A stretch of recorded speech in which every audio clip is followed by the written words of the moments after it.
Okay. Hello, hello, everyone. We're gonna be doing some more Deathmark today.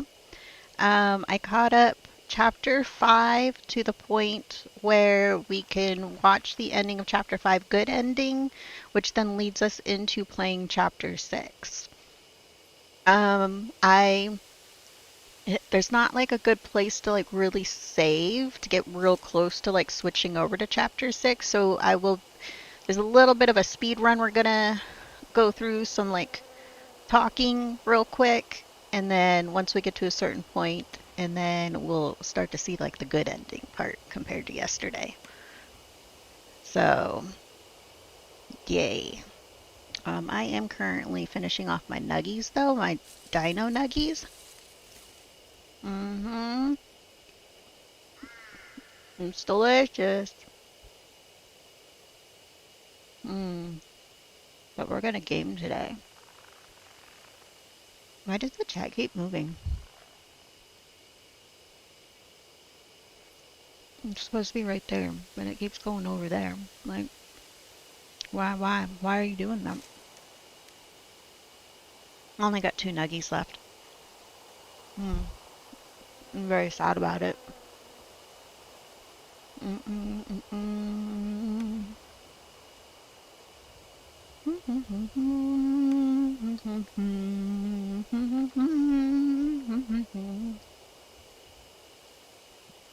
Jesus.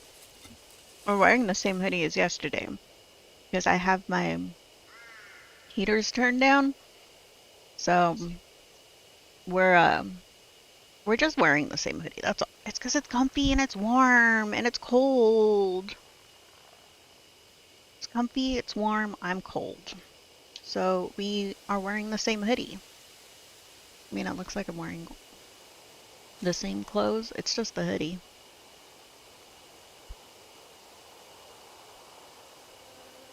I needed it's a stick. Mm-hmm.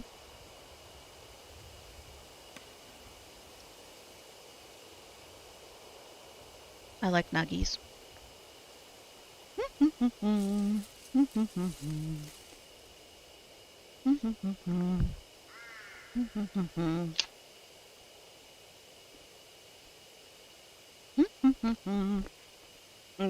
Okay.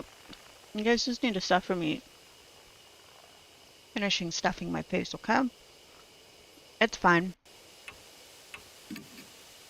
Mm, let's see, okay.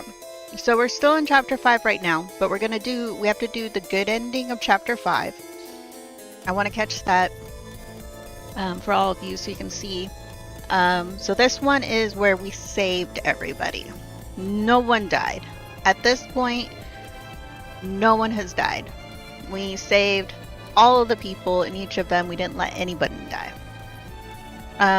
As for like the ending for each of the chapters, what is recorded in each of the videos previously, it's all the bad ending of where someone dies, but the only difference really at the end of the chapter is that it just changes like a couple dialogue things. Like, you know, but nothing major changes at the end of any of the chapters. It's just a couple dialogue changes, like instead of what's his face crying because Suzu died, he just he's just not as sad. Like, and then they all just go to bed. That's it. They just all go to bed. So nothing major changes. So, where did I leave off?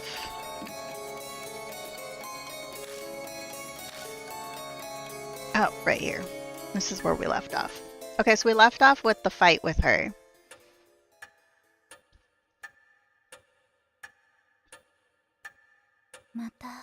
And so for this one, we're going to end up with being able to see it. We're going to be able to beat her. We're going to win.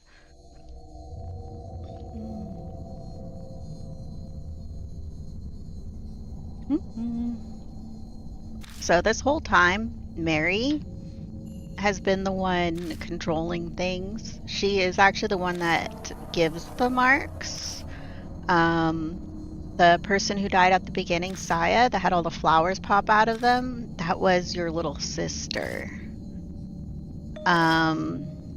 You are Mazumune Kujo. And then the whole thing that you've done here is you've actually purposely, because the ninjutsu was about to crumble and everything, you took it out of Mary. But in the process, you ended up losing all your memories and everything. And then Mary herself like hid a bunch of stuff. So you are now learning that any deaths or anything like that, the whole curse, it's all because you are in the long run trying to save a bunch of people. So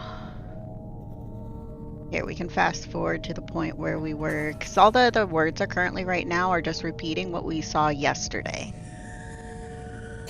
There's actually no differences. Very admirable. This time we said we're not afraid. And then she still breaks, still cracks, and everything she says is like the exact same as the other ending. I've waited eagerly for this day. Over the past 10 days, I have tasted your fear through the mark, thick and syrupy, as sweet as honey. Each savored morsel made me want to smash you to pieces, but I waited. I am not so foolish as to kill a goose that lays golden eggs. But I cannot take it anymore. By crushing a ripe fruit and sipping its juices, I want to break you down. So, now she's after us.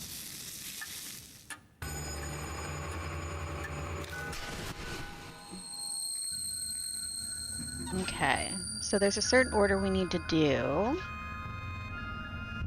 We're almost to the point where we see the differences. So let's go to Saya's room.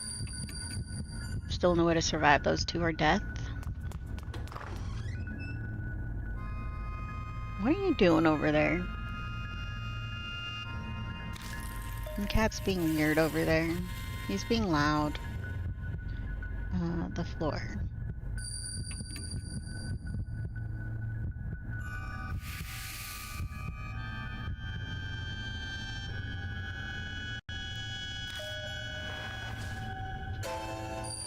Yeah, see, it's the ninjutsu. It's still cursed. And you're like, but we brought it there. But the bunny, turns out, is your sister. Like, your sister took over, I think, the body of a bunny rabbit. But started moving the ninjutsu. And then Mary kind of suspected what was happening, and like, yeah, they kind of smashed each other a little bit. Okay, now we shove this into her right arm.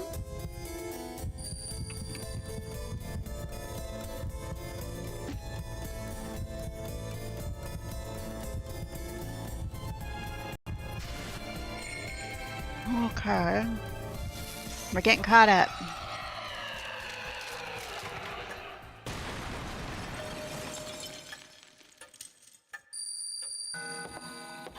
Sadly, I tried to save like at the point where it like actually diverges. We couldn't. I couldn't. Okay, so now we found the tape recorder and we're listening to the whole thing of like how it started. Which is like the older brother Mazumune, he finds the doll, he realizes the ninjutsu is about to break and just get destroyed. And so he takes it out of the doll and tries to prepare a bunch of stuff in advance, but he loses his memory.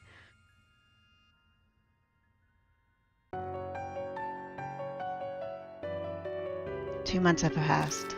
The occasional cool breeze signals that summer is almost over. I've spent my time putting the case of the mark to rest as best I can. I put Sai to rest by burying the rabbit and contacted the surviving mark bearers. They all survived. Putting the Buddha statue in place of honor was also one of those tasks. They weren't connected to the mark after all, but I couldn't just leave them there. Plus, there was no way Christie'd keep quiet about the statues. So with her guidance, and Yasuoka, Damon, and Banshee's help, I carried the broken statues out of the shelter and returned them to each shrine. By now, my memory has completely returned. Things didn't quite go as originally planned, but at least the danger has passed. I don't think my decision as Masamune Kujo was wrong, but at times, waves of powerlessness and despondency overwhelm me. When I think of the victims of the mark and of Sai in particular, my chest hurts. I want to do something for them as the new head of the Kujo family. About the memories I've regained. I became the Kujo family head 7 years ago. I'll admit I was a bit of a recluse. I left the public appearance to Saya, preferring to stay out of the spotlight. The only photos of me are small local newspapers. Uncovered Mary by accident in the family's warehouse 5 years ago. It was a discovery that changed my life. I traveled extensively abroad in order to learn more about Mary. In one country, I got into an accident and fell into a coma for half a year. Even worse, that country proceeded to treat me as an unidentified traveler. I don't know if that was merely my terrible luck or if Mary's curse had something to do with it. When I was finally able to contact home, Sai had already become the new head. The rest was as the tape said. I had no idea that Mary's power was far greater than I had imagined. All of my efforts to suppress her power were completely useless. My memory unraveled faster than I thought. How did Mary come to be in the first place? One theory says a doll maker in the 19th century used magic to create her. Another says the spirit of a young girl who died prematurely took up residence in the doll.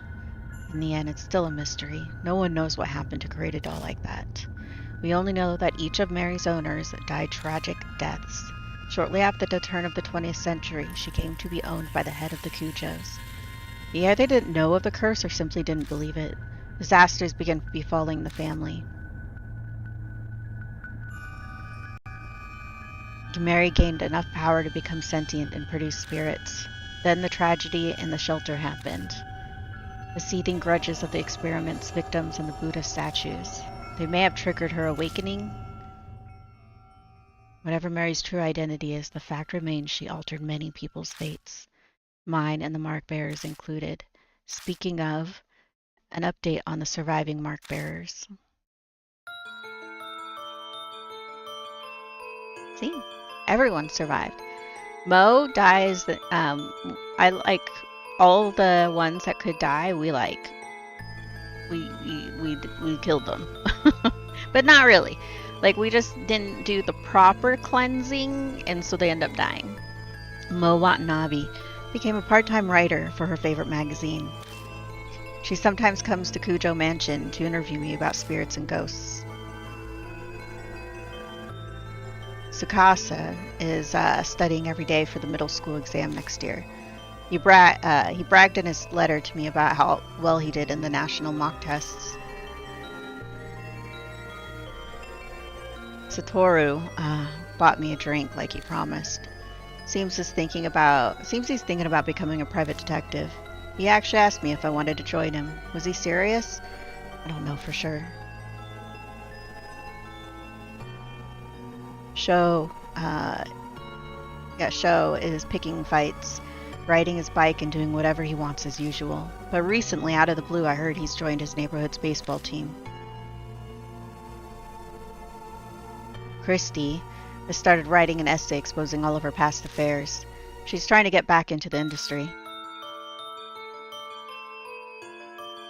Suzu was able to see her father.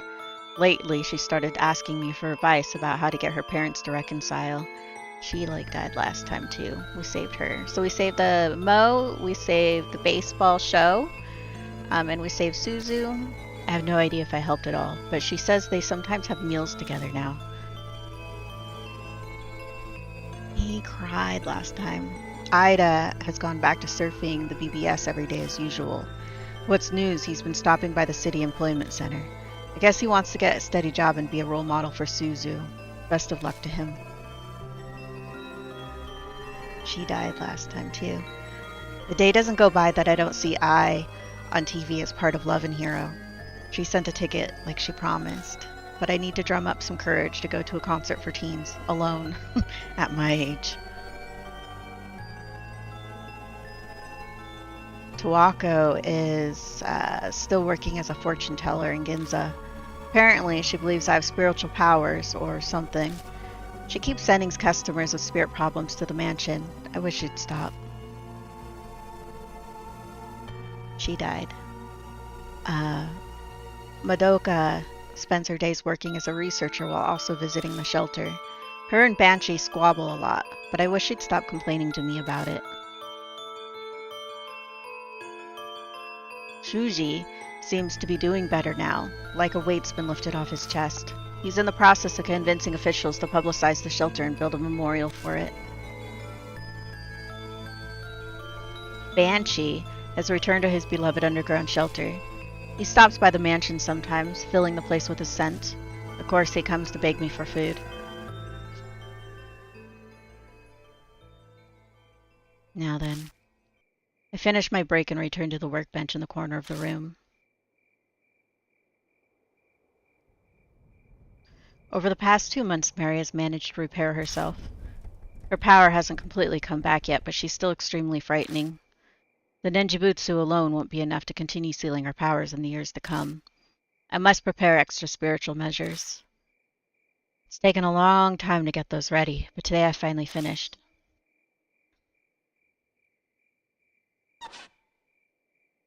Once everything is complete, I replace the butsu inside Mary. Finally, it's over.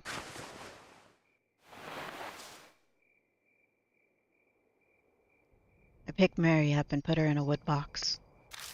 5 years. This has all started when I opened the lid of this box. Mary stares up at me from the depths of the box. I have no idea if she's aware of what's happening right now, but there's no doubt she'll regain her powers when the ninjutsu wears out decades from now.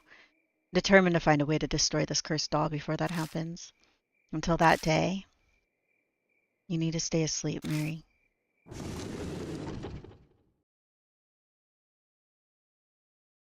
And that is the good ending of chapter 5. We put Mary to sleep. We succeeded. Look at it, it's so weird what it does. Currently, it's the credits. Whenever the credits come up, it's black screen. And it goes off to the side. It's so weird. Let's skip the credits. My arms are getting cold. It's cold in here. We should now be able to go on to chapter 6. And now, a lot of time has passed.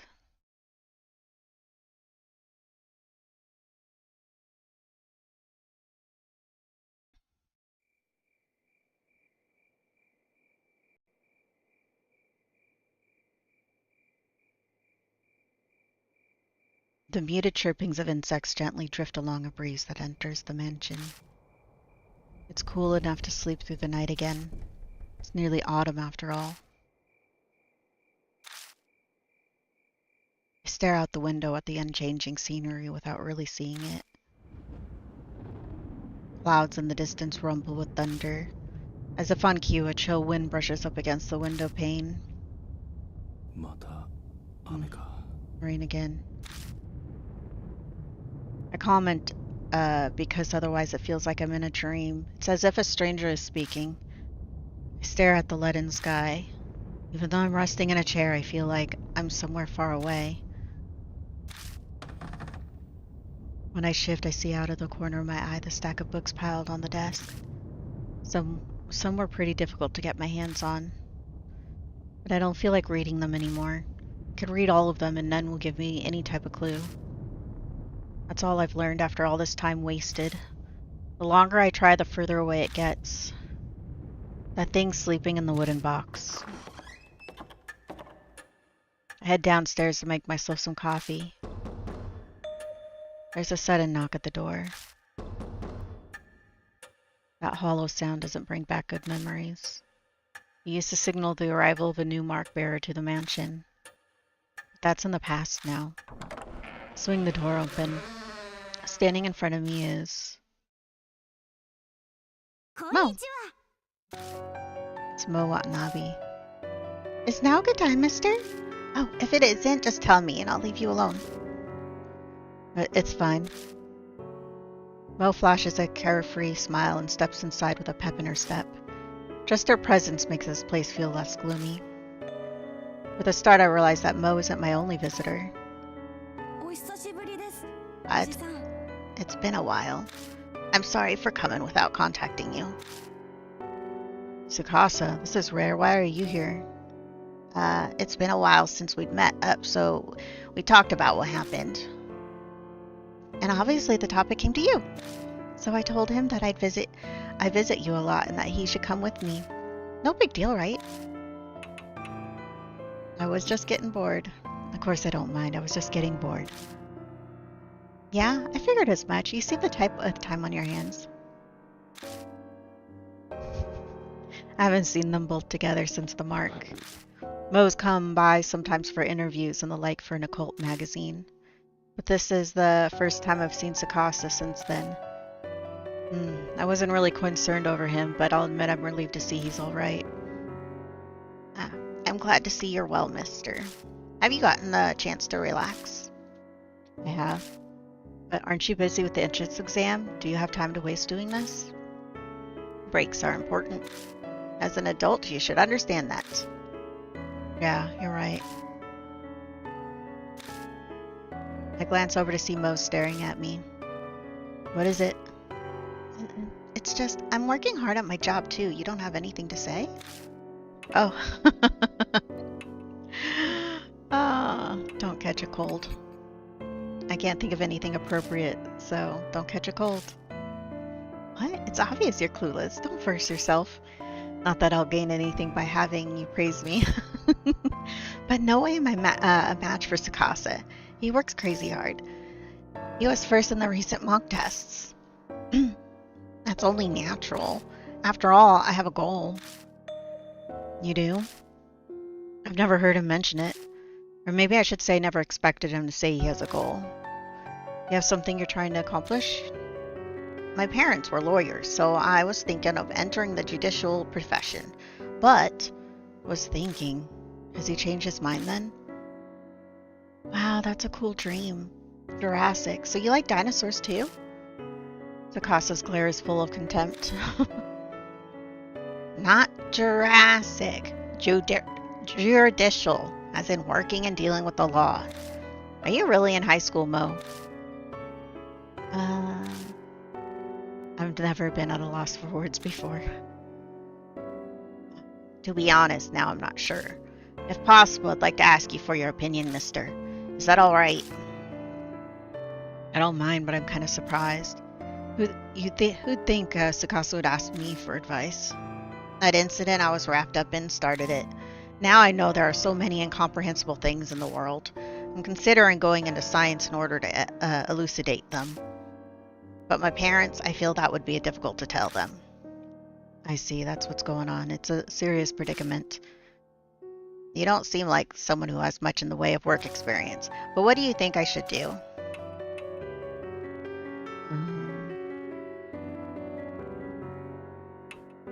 Tell them now. It's difficult to say. If he's given the idea serious thought, then it'd be better for him to tell his parents. Parents only want their kids to be happy. They'll support him if that's what he wants. I see. I hope my parents think the same way as you. Thank you very much.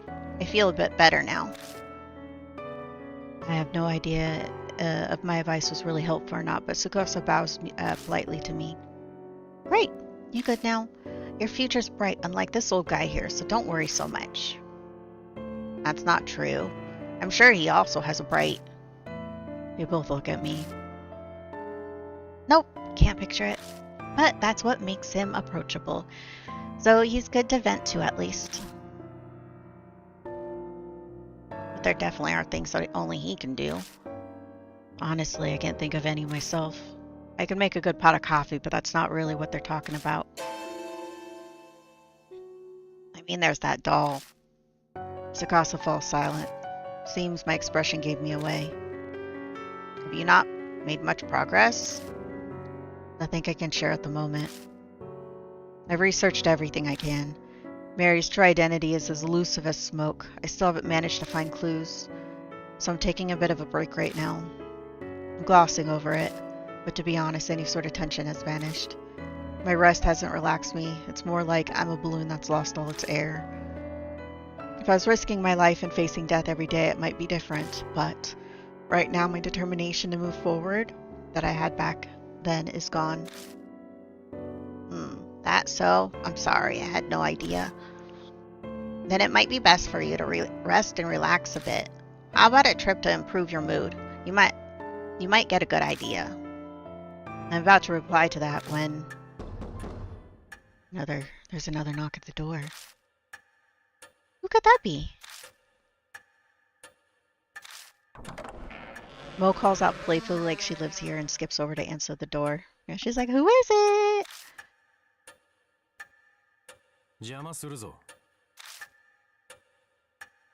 Is that Mashta? It is Mashta. The ex-detective, Mashta.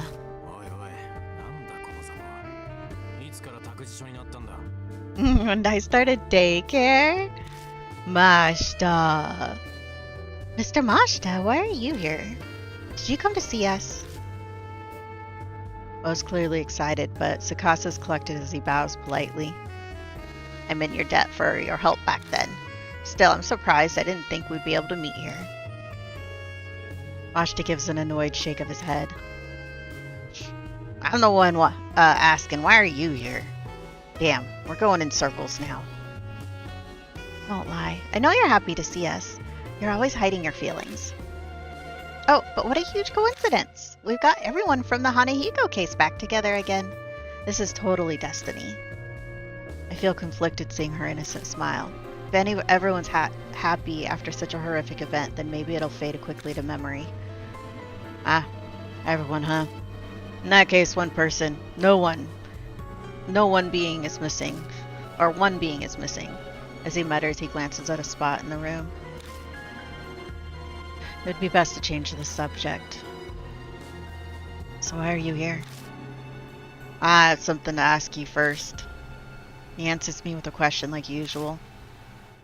Yashiki, you told me that fortune teller about my office, didn't you? Does he mean Yasuoka? Yeah, it might have come up while I was talking to her about Mary. Why do you have to go and do that? Now I'm drowning under investigation requests. Wait, does that mean? Are you a private eye, Mr. Mashta? Mo butts in, her eyes shining. She's not timid, I'll grant you that. Wow, I guess you'd be pretty good at that. Oh, if you get an interesting job, bring me along with you. Even Mashta can only blink at her innocence. And this is exactly why it's annoying. Still, when I think about it, Mashta's complaints don't make much sense. How could he be disadvantaged by my sharing his info with Yasuoka, who's incredibly famous? He himself said he was drowning under requests. I only told her about your office. What's wrong with that? Getting job requests is good, isn't it? But detective hates too many requests. Plus, he only just started. Even if he's insanely talented, there's no way he's already overwhelmed. Depends on what the request is about. The one I just got, it's the worst. Did he just hesitate? It's your fault that this happened. So Yashiki, yeah, I'm gonna have you help me. Help you? Wait a minute, what are you talking about here? Can't you guess based on the context? I believe he's telling you he wants your help with a detective job. Wow, I can't really picture him working as a private eye though. Now, if I were to investigate a supernatural phenomenon, that would be Wait, don't tell me. This worst request ever that you got? We all hold our breath as we stare at Mashta. Exactly, a spirit might be involved. It's a good opportunity. This is what I heard from that old fortune teller.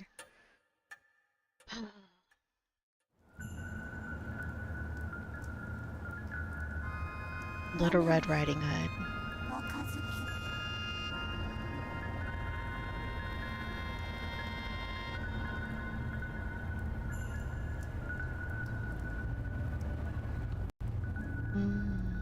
Oh wait, which one is it connected to? Oh, you're connected to the vertical. Okay.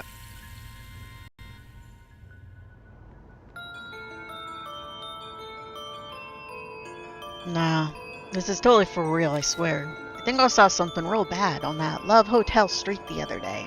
Do you think this is like some girls talking? You heard about the Red Riding Hood girl? That rumor about people disappearing after entering that Love Hotel in K-City?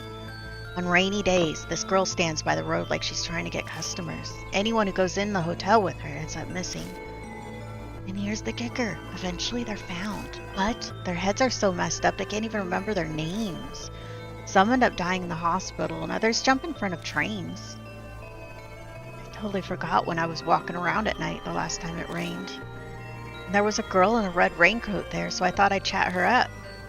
But when I got close to her... Tell me, are you?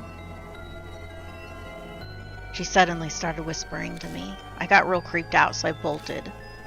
Now I'm seriously glad she didn't follow me. Thinking back on it, something was odd. It wasn't raining that hard, but she was the only one who was soaked from head to toe. Later I realized that raincoat was probably soaked with blood. Was it?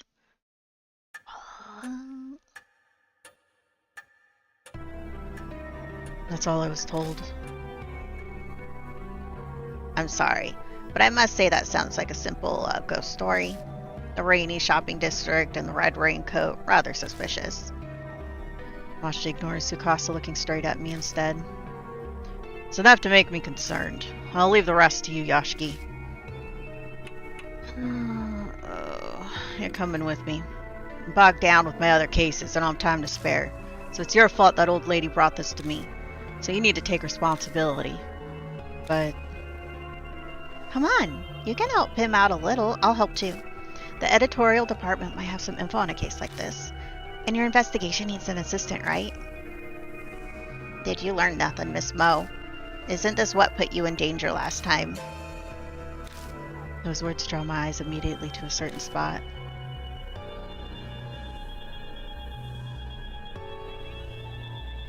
She's not here anymore. The same thing won't happen, it can't. But somewhere deep in my heart, I'm anxious. Don't work yourself up. It's more likely that it's just a lie. Much of it sounds like it was made up. That's why it's such a pain to have an absurd request like this brought to me. Masha's right. It's highly likely the whole story was made up. If I had to point out anything concerning about it, it's pretty detailed for just a rumor.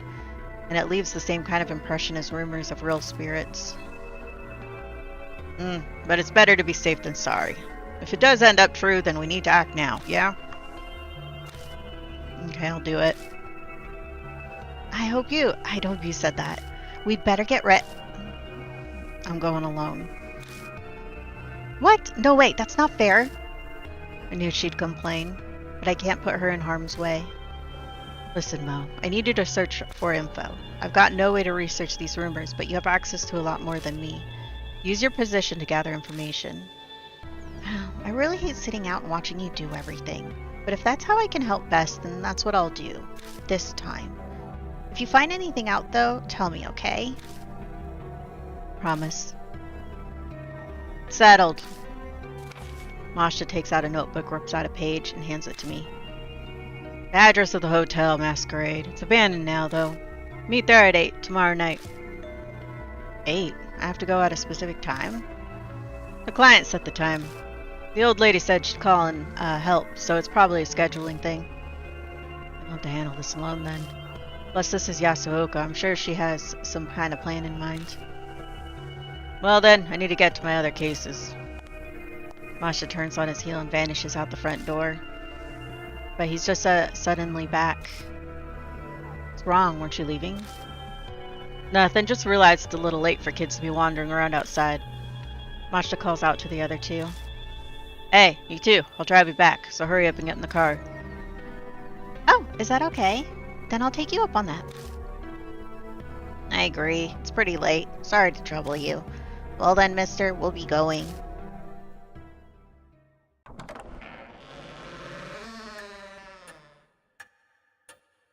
The rhythmic ticking of the grandfather clock echoes through the hall. How long has it been since those three went home? I sit and mull over what Mashta told me. I have a bad feeling about this. It's perfectly reasonable to believe it's just rumors, a normal case even. The more I think about it, the more I'm doubting it. I avert my eyes from the sofa. I silently ask its absent master a question, but of course there's no way she'd reply. The next evening,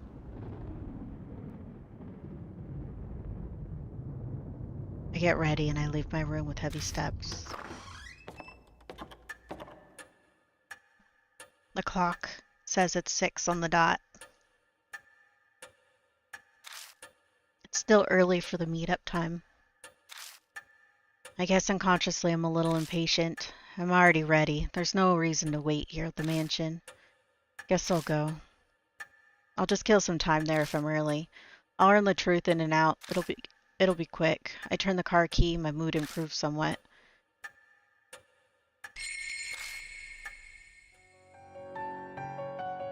Okay. Let's head to the masquerade.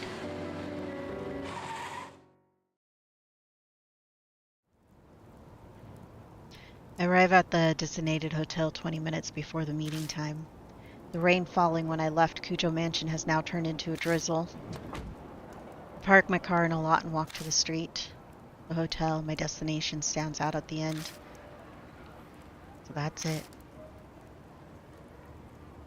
There's hardly anyone on this neon-lit street, perhaps because of the rain. Didn't that rumor? Red Riding Hood appears when it rains. It's the perfect night to investigate the rumor. The hotel in question doesn't seem to be particularly guarded against intruders either. Anyone could step inside if they wanted. I see. So that's why it's the focal point of the rumor. People going in the abandoned hotel and a dare running across suspicious people or squatters. Then their stories get exaggerated and we get the rumor that that's the basis of this case. I bet someone was seen in red clothes and it turned into Red Riding Hood. Look at all the hotel. There's 3 hotels all in one. Which one are we going into? Are we going into this one, or this one? My heart suddenly feels a lot lighter. I guess I was taking this too seriously after all. Now that I've gotten rid of one worry though, this time something else starts bugging me. I'm a grown man standing alone in the middle of this road in the red light district. This isn't going to do anything good for my reputation. I should get out of the rain until it's time to meet. Oh, we're gonna sneeze. Excuse me. Gesundheit. I glance around the area for a place. Oh, is that you, Yashiki? Oh, it's Hiro. I thought so. It's been a while. A woman in a lab coat appears. It's Madoka Hiro. Hiro? I heard I had help, but I didn't think it'd be you. What? You don't approve? Take your complaints up with Yasuoka. No complaints here. I'm glad it's you. No, that's not it. To be honest, I'm happy that it's someone I know. Introductions would only waste time, especially in a place like this. Well, that's a surprise. I didn't think you were that considerate. My neck tingles from the strength of her judging stare. I wasn't expecting her to have changed, and she definitely hasn't. Do you still visit the underground shelter? Yes. Well, only once in a while. I've been busy with work recently, so I haven't had the time. How are things going on your end? Nothing exciting. I'm taking some time to relax. I wasn't really asking about you personally. Whatever. I think I have a pretty clear picture now. Hiro glances down at her watch distractedly. Is something wrong? No. He should be here soon. Oh wait, there he is.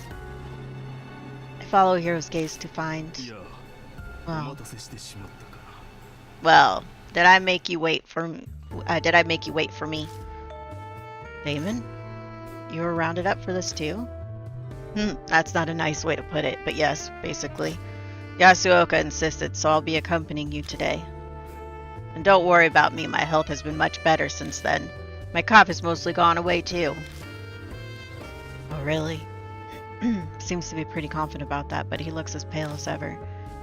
But it's his body and he's a doctor, so if he says he's fine, I'll just have to believe him. I met with Hiro just recently, but, well, I hope we work well together again. I can't say an unscientific investigation gets me very excited, but I owe the old woman, so this is how I'll pay her back. You owe her? Yeah, it's almost impossible to get your hands on old army documents, but she's got a lot of influence, so I had her pull some strings for me. Well, I guess not just her. You saved me too back then when all the stuff was going on. It's not like I don't feel indebted to you. I see, thanks. Can't say I ever expected Hiro to feel that way. But in a situation like this, I'm grateful. What is my cat doing over there? Did you knock something over?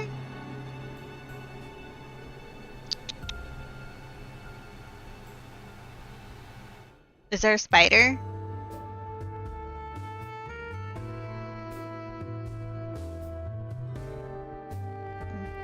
I don't know what he's doing. By the way, is it okay for both of you to walk around in your lab coat? Shouldn't you change? Hey, this is a professional look. During an investigation like this, it's actually even better. Hiro's cell phone rings in her pocket. Oh, give me a second. Sorry, I got an email. Let's see here. Hiro checks the screen, her back turned to me. Hiro seems as busy as ever. I'm fairly busy myself. Sorry to drag you all the way out here then. No, don't worry about that. If you're after something, then I want to help you out. After all, we overcame that horrible trial together. To us, you're a comrade in arms? Yeah, that's right. That's the perfect way to put it. Sorry for the interruption, but it was an important message. The last person won't make it. I was caught by her manager. Ai? She means the idol Ai Kashiwagi? Sounds like she's keeping busy too. But bringing a popular idol to a place like this sounds like a PR nightmare. Hiro hands me her cell phone. What are you doing? She's still on the line. She wanted to apologize to you herself. I don't really need... Quit your grumbling and take the call. Hiro shoves the phone in my hand without letting me get in a word edgewise. Guess I have no choice. My voice when I speak into the phone is surprisingly meek. Hello, Ai? Oh, is that you, Mr. Yashiki? Good morning, it's me, Ai. I'm so sorry. I'll regret not being able to help you for the rest of my life. Her whirlwind of words is the same as always, energetic and full of exaggeration. I do my best to convince her not to worry. No, it's fine, really. I doubt anything will even happen over this. Really? I hope so. Oh no, my cue's coming up. Please come to our next performance for sure, Mr. Yashiki. Okay, bye! And just like that, the hurricane of a phone call passes us by. The change in excitement levels leaves a vacuum. My head spins. She's tiring, isn't she? That old lady thought it'd be a good idea to bring an idol on a case. By the way, Yashiki, are you close to Kashiwagi? That's an odd question coming from Damon. Yeah, I mean, I have her contact info at least. Could you get me a concert tickets? My kid at work's a huge fan of her, but can never get a ticket. Oh, that explains it. Still, I didn't think she was that popular. I can try asking. How many do you need? 3 if possible. I'd like to go as well. It's a rare opportunity. Aren't you a little old for idols? Rude!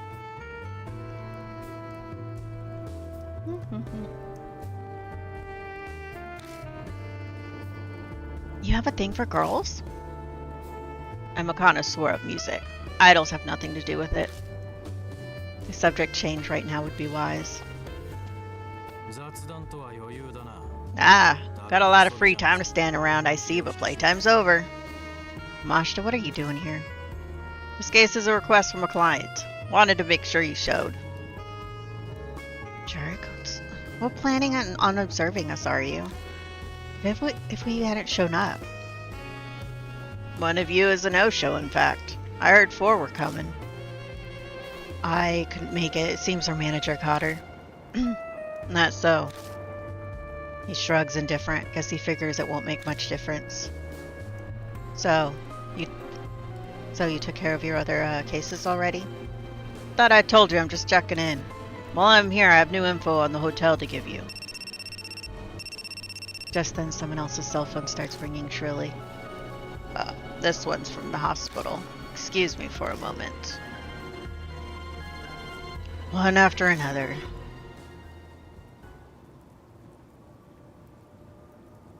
We decide to take shelter from the rain. Damon has to finish his call, and we may as well hear what info Mashta has for us.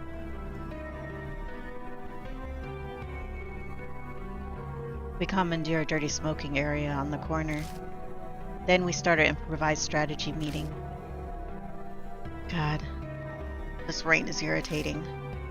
Hiro grumbles as she gulps down her drink. Mashta gives her a sidelong glance and sighs, exhaling smoke. Then he starts to talk. I don't have time to waste, so I'll make this short. The Hotel Masquerade closed down about a year ago. It's unclear why, but it probably has to do with the owner going missing. Missing? Sounds like the Red Riding Hood rumors. I mean, it's kind of a standard word in any urban legend, but... why he went missing is unknown. There's something different behind it. He just up and vanished. Hiro pipes up, frowning. And that just proves this is a normal case. Is there any point in searching the hotel? Masha taps his cigarette into the ashtray, shaking off the ash. He then continues with the same train of thought. Seems he's going to ignore Hiro's question. A few publications had fun with the story for a while. It's prime gossip. But after a point, it stopped being reported and everyone up and forgot. Now, this is just my guess. But Asteria's crime syndicate turf. They likely applied pressure to keep things quiet. Makes sense for a red light district, at least. That's how it seems from the way he's talking. And what started spreading around at the same time as that missing person case are... Masha waves his lit cigarette out towards the street. The rumor of Red Riding Hood. The so-called eyewitness reports and the people who actually heard things. Put all together, it seems Masquerade is the center of all the rumors. Yasuoka brought the request to me, and it's also the same opinion. Masquerade simply stands there quietly on the dark street, soaked with rain. The neon lights at its feet almost seem to be staring out at the world. You see.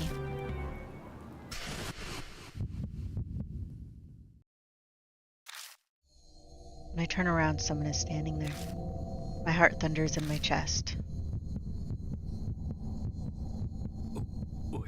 Hiro? Behind you. Should we, Behind you. What? Is there a moth?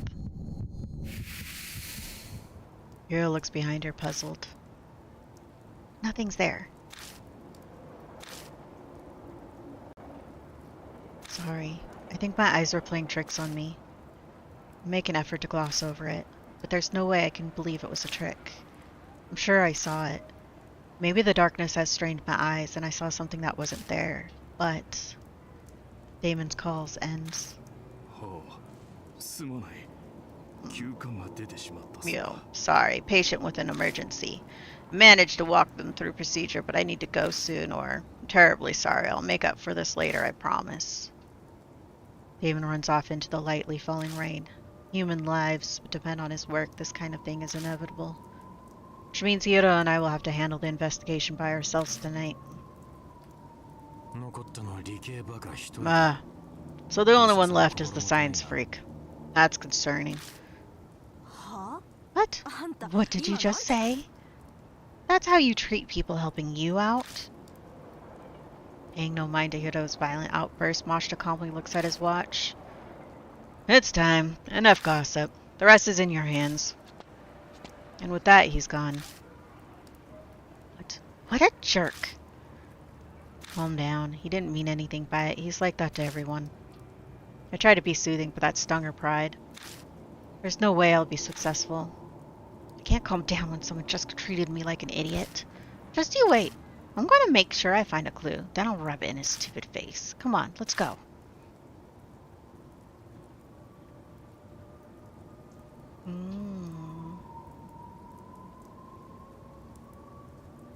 Which one do you think we're going into?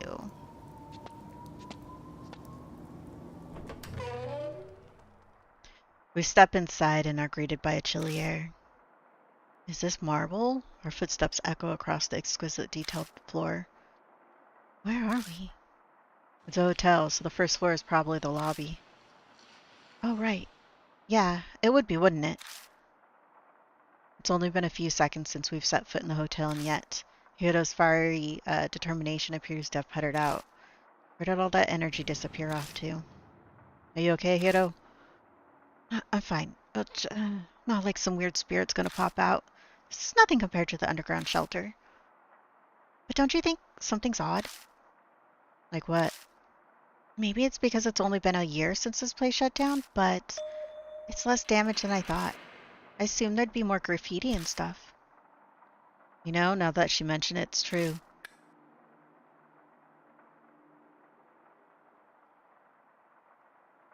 Whole place is clean. It's the emergency staircase. The sign above the door is there. Shine the flashlight around, and while the place is dirty, nothing's really broken.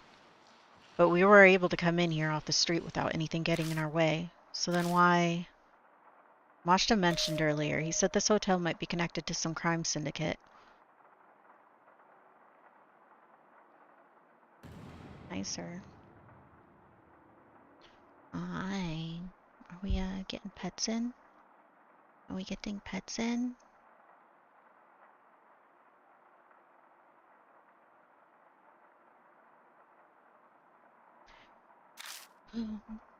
Yeah, what about it? Maybe that's why it's still nice in here. Anyone who'd be more likely to tag would be... Oh, gotcha. So it's a gang thing then. You think they made it off limits?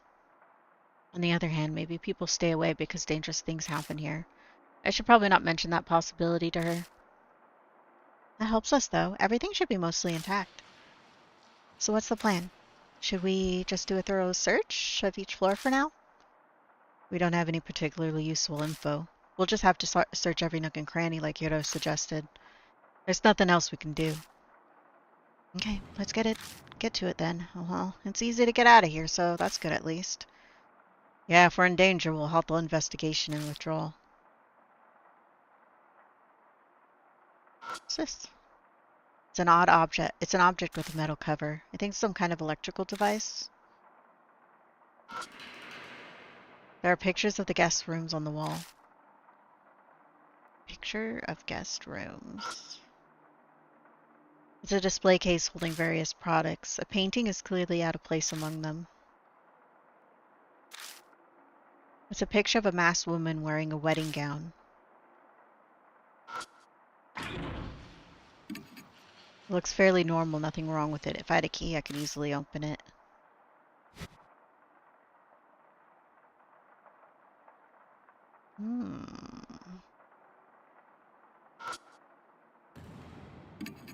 I try pulling on the elevator door.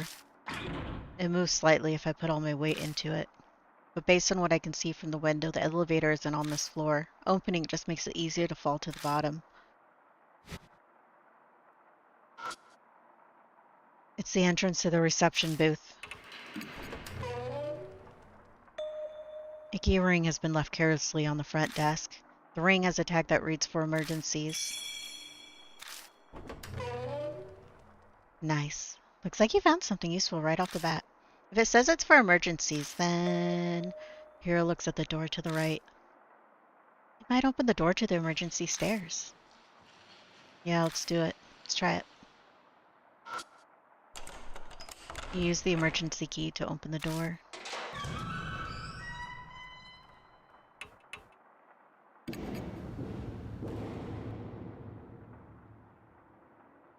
Ooh, so we came from here on the map. Oh, my camera's kind of covering the map on the horizontal stream, and then you can't see it on the vertical, so you'll just have to trust. Okay, let's head, if we head forward, that's the elevator. I press the button repeatedly, but the elevator doesn't respond. We'll head right first.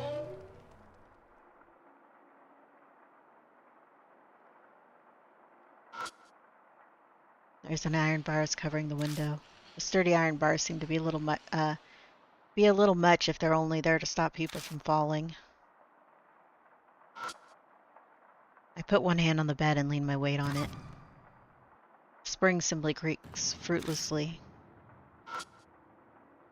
It's a small wooden chest. The drawer is locked. Seems to be a simple stopper type lock, like one you'd find in a writing desk. Why don't you just break it? Shouldn't that be a last resort? Seems like a natural choice for a mammalian primate hominid. I don't have any tools.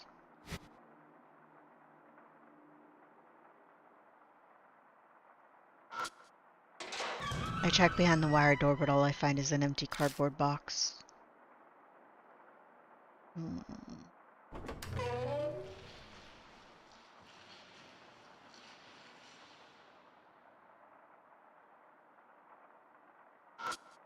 Bathroom? The toilet is spewing the horrid stench of sewage. Disgusting.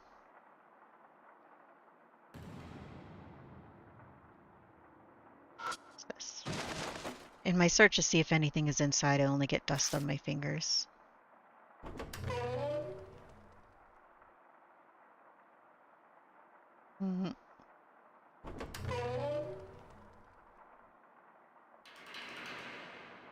Okay. Now to the left. What's this? Trash can has a giant crack in it. It probably happened when it was knocked over. The power cord and phone line have both been cut. The phone can't be used. A Venetian mask with a creepy expression hangs on the wall. Or they hung there to match the hotel's theme. Still really creepy. I lift up the mattress and look underneath. I notice a notebook lying there. Ooh, 202 notebook. The guest book. What? Flip through it. Inside are pictures drawn in colored markers. Feel free to write about the sweet, sweet time you spent together. Clearly, they didn't need to be told twice. Still, I can't believe anyone who frequents a hotel like this would write such things. But you know what they say about assuming. Every single page is filled top to bottom with lewd, suggestive comments. Wow, so that's what people do. You know? Suddenly, Hero is peeking over my shoulder at the guest book. Instinct makes me try to hide it, but she plucks it from my hands easily. There's no reason to hide it. We're not children, you know. Well, yeah, but... Oh, let me see here. I see. At first she looks through it, humming a little tune to herself, but... She starts acting odd. What's the matter? What? I'm fine. I've had enough. Reading stuff this vulgar does things to your head. So take it back. She's the one who grabbed it in the first place. My eyes fall on the page it landed upon. It looks like it's the last entry in the guest book. There's something written in thin, scrawling letters. This is bad. Might have spratted us out. The rumors that she tattled to the teach and said she'd be going to the fuzz. This is so bad. What should... That's all I can make out. Teach? That phrasing. Rather immature. Must be a student. Yeah, I think so too. But isn't that strange? A girl her age isn't normally at a hotel like this. Oh! Maybe schoolgirl prostitution? That would be a reasonable assumption. It's horrible, but that's the only logical conclusion. What would mean this entry? It sounds like she was panicking over having things leaked by a friend. How stupid can she get? You reap what you sow. Kids have their own issues to deal with too. It's not much such a black and white situation to be able to say that she got what she deserved. Though at least one thing has been made clear thanks to these notes. Sounds like the rumors about this place being tried to a crime syndicate are true.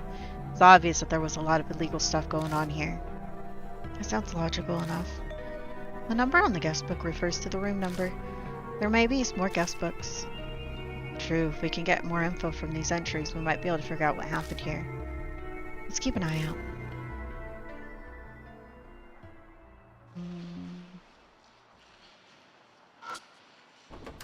Open the door to the bathroom.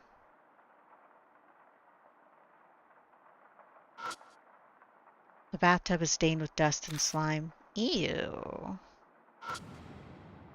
The mirror is stained but still functional. I can see myself in it. I peer into the mirror in the dark. I don't see anything, but it still creeps me out. I'll get back to investigating.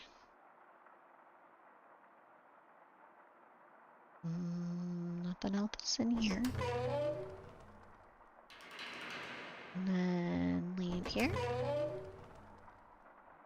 We're done in the second floor. Let's head further up the stairs.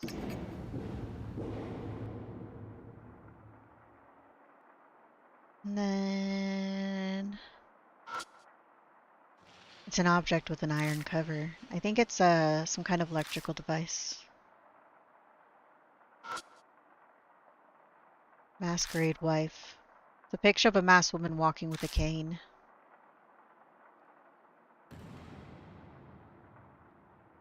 Okay. We'll go left this time. And then the vase holds some cheap fake flowers. Look around the bedside table and find... We got a spoon. Were they eating dessert in here or something? The spoon is stained black. A large air conditioning unit. It's tinted yellow. Maybe from tobacco resin?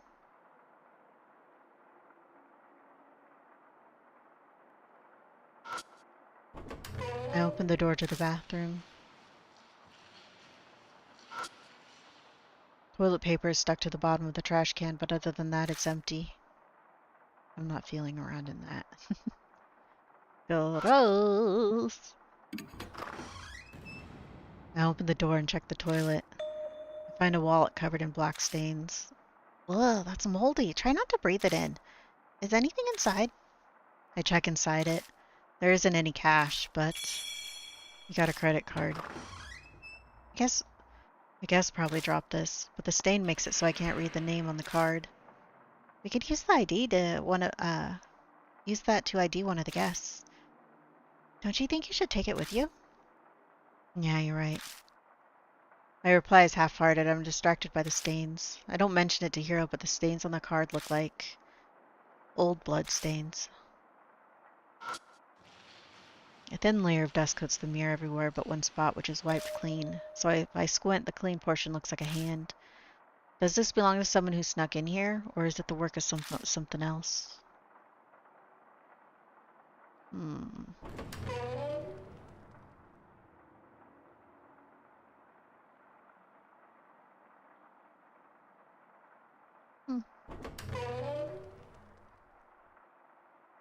Now we go to the right.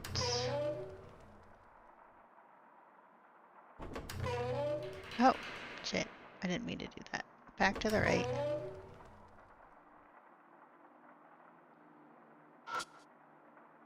Inside the glass case are whips and ropes. They're rather shoddily made. I doubt they would survive being used. A Spanish donkey lies in the corner of the room. I don't want to imagine what it was used for. The part that looks like it was the neck is broken and the head is missing.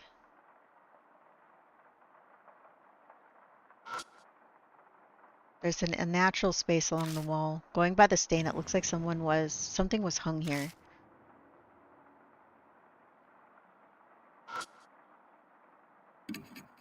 Put my hand on the door and I try pulling, but it doesn't move at all. Just give up, you might break it if you force it.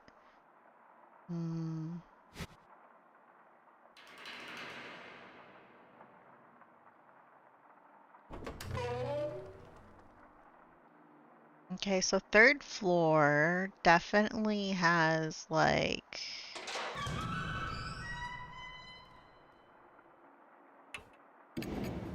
some more investigations to do. I take the stairs and exit out onto the hallway. Wait, what? Yoda suddenly shouts. Isn't this the third floor?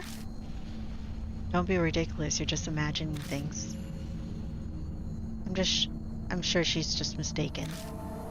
Shine the flashlight at the floor number plaque. Oh, third floor again. Hero's face goes completely pale. Absurd. We just came from the third floor. Just as Hero said, we definitely just climbed up from the third floor to the fourth. So why are we back on the third floor? It might just be a weird fluke. Let's try again. Right. We climb the stairs again like actors in a play. But sure enough, we come back onto the third floor. Possible. This time I'm sure It's an optical illusion, that's it. There must be a trick with the lights. Hero has completely lost it. It made it absolutely sure that we were heading to the fourth floor from the third floor, and yet this is obviously the third floor. If we're not hallucinating, this is real, then there are two possibilities. One is that all the floors at the third floor and are intentionally made to look like the third floor. The other is that some mysterious power is stopping people from going to the fourth.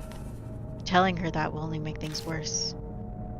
How about we give up on the fourth floor for now? We'll search the place we can get to. Yeah, sure.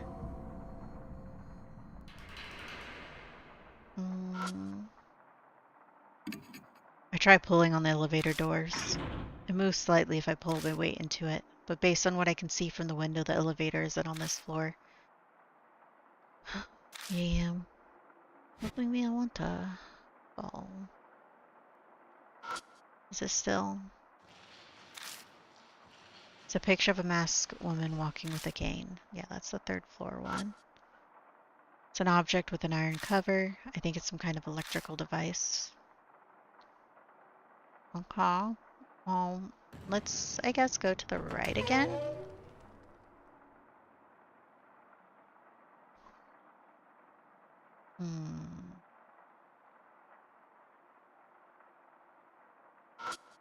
We can touch this.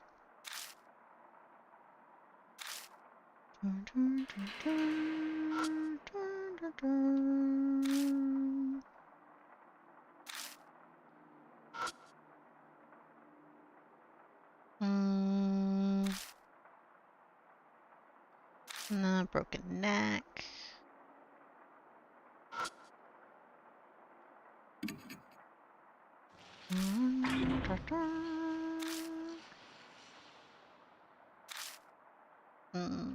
Do I have anything? Credit card. Try to unlock the door with it.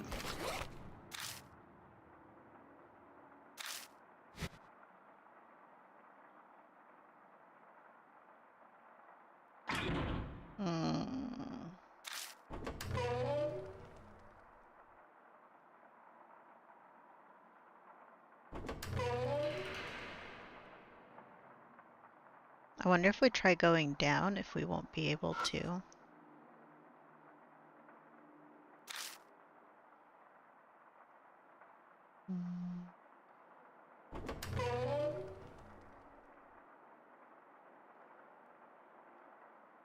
Okay. Let's try going down a floor.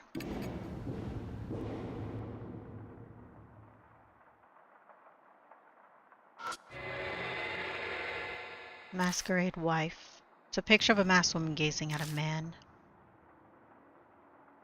Yeah, we're on the second floor now. A chandelier. It's dusty, spoiling its beauty.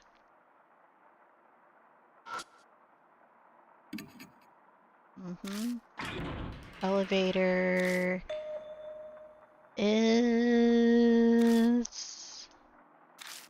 Lend me a hand. What? Are you serious? Fine, I guess I can try. 1, 2. We muster all our strength and try 2 or 3 times to force the door open. But sorry, it's too much. I'm not sure I'm strong enough. Unfortunately, we're unable to open it.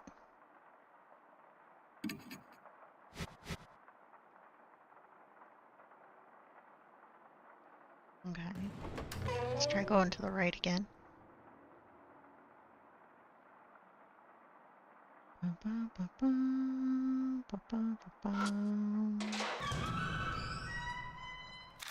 Why is there a wired door?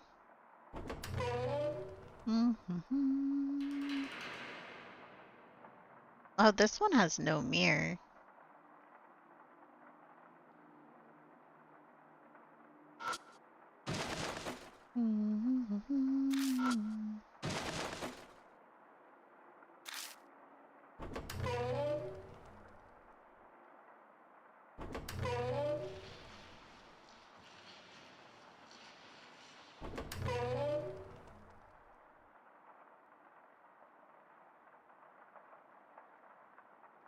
Doesn't look like there's anything new for me to click on. Oh, what's this? Feel. I try pulling on it, but it doesn't budge. I'll have to lift the bed a little more if I want to get it out. Glance over at Hero, but I don't think she'd be able to help me lift it. Maybe I should just search elsewhere for now. That's 2 things we are unable to do. So the second floor also has things. Sad.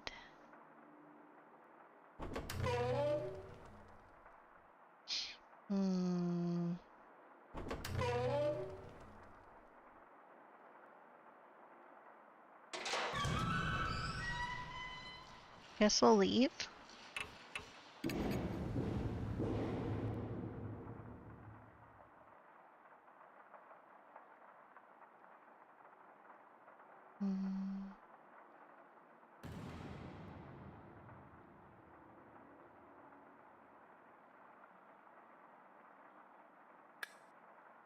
I pressed the button repeatedly, but the elevator doesn't come.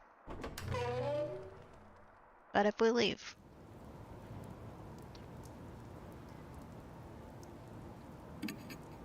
Is it?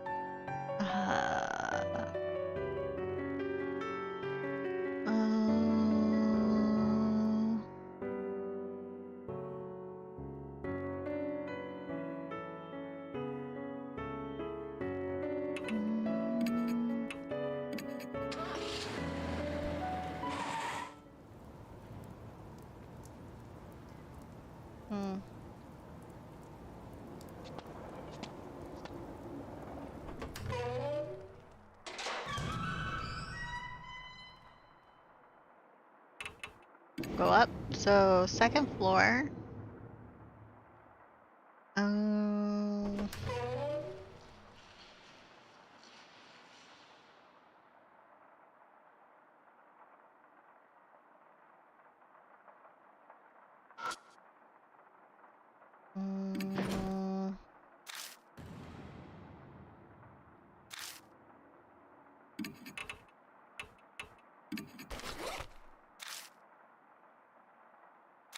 Come on, open it.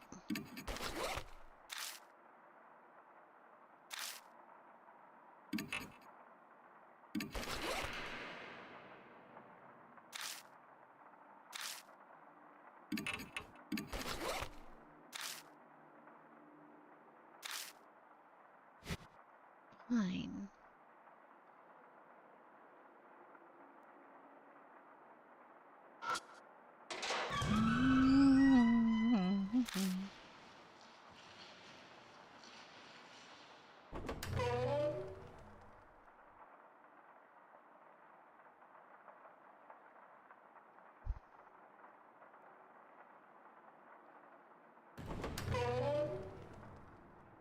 I wonder, let's see. Sometimes I get to do this in a certain order. We have to look at it first. Looks like a pretty cheap, but seems in decent enough shape. When I take a closer look at it, I spot a crack between the drawer and the top. The object flashing inside seems to be a lock stopper. If I stick something thin, there it is. Sometimes you have to actually like do that thing first. I might be able to break the clasp and open it. Now we can try to use. My mind made up, I take out the credit card. What are you doing with the credit card? I want to try something. I don't know if it'll work though. I slowly push the card into the locked gap between the drawer. It's a narrow fit, but I'm able to slide it in without any assistance. The stopper is directly ahead. So if I keep sliding the card, there's a tiny bit of resistance, then it abruptly unlocks. Nice work. Truly the pinnacle of monkey evolution. Is that really a compliment? In any case, I open the drawer to find... Ooh, Mask Guestbook 201 Mini Massager. A battery-operated massager, huh? Well, I'll leave its use up to your imagination. So, there are more guest books after all. Let's see, what does it say? Nope, I'll look through this one. I firmly take the guest book from Hero. Just learned that it's better to not let her see anything too shocking. Oh, come on, I want to read through it for future reference. Our investigation takes priority. I quickly flip through the pages looking for a clue similar to what we found earlier. It doesn't take me long to find it. It's the last entry in this guest book, just like the other one. Something's up. The fuzz hasn't come. Did KO really tattle? Mr. N is acting normally too. SA hasn't been to school recently. That's all I can make out. Sounds like the one we read earlier.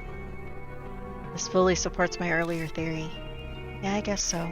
There was definitely criminal activity going on here. Those vivid entries prove it. But why wasn't this reported?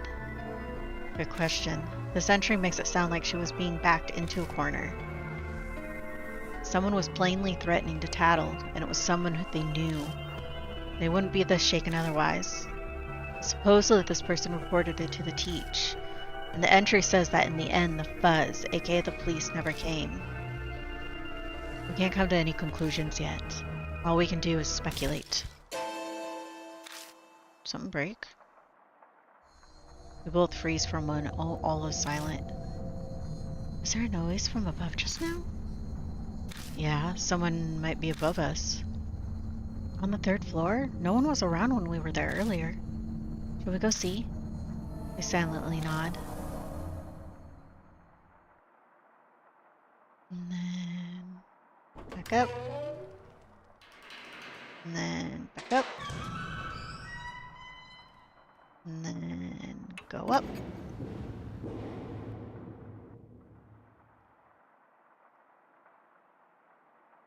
The instant I step foot on the 3rd floor, I suddenly get a chill and stop in my tracks. Did you find something? No, nothing. Just as I'm replying to Hiro, Sensei. Sir, I hear a voice from behind me. I quickly turn around and shine my flashlight. But all that's there is the door to the emergency stairs that we just came from. There's no one there. What's wrong? Did you not hear that voice? Girl's metal door screeches like a scream, and...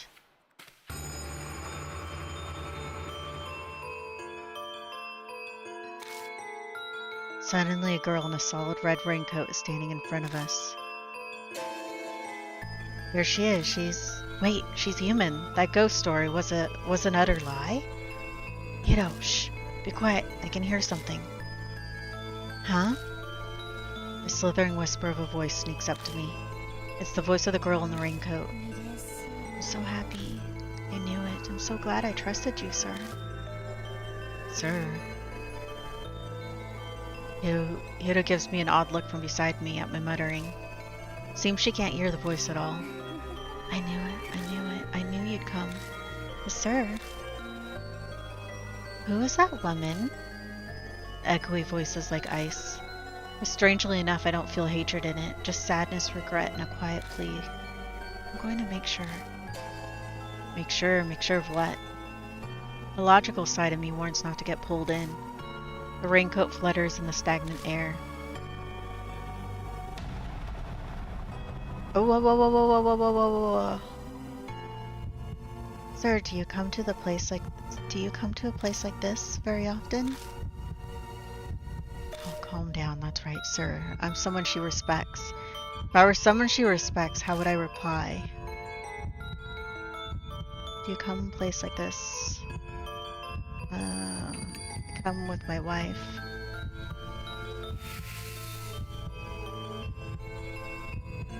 Someone she respects. Yes, of course.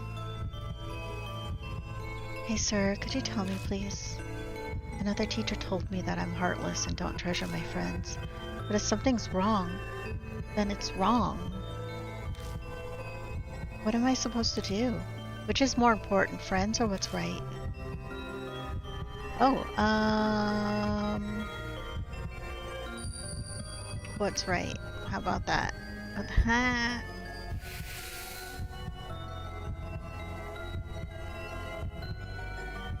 Ooh-wee.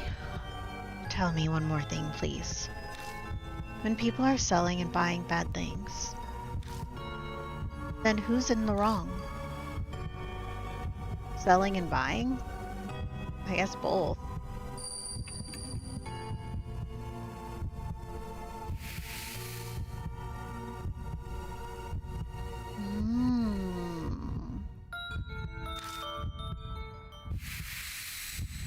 We survived. 嬉しい。 I'm so happy you're really him. All the immoral people died. I can just glimpse a twisted smile under the darkness of her hood. Who is this sir? More importantly, who in the world is this girl? Questions swirl around in my head. In that second of hesitation, the figure of the girl sways like a pendulum and disappears into the staircase. Hero's chasing them down. Hiro dashes madly after her. Hiro, don't go. I desperately call after her, but there's no reply. Her footsteps echo sharply up the stairs. Shit. I better follow her. Oh, we were actually gonna try to...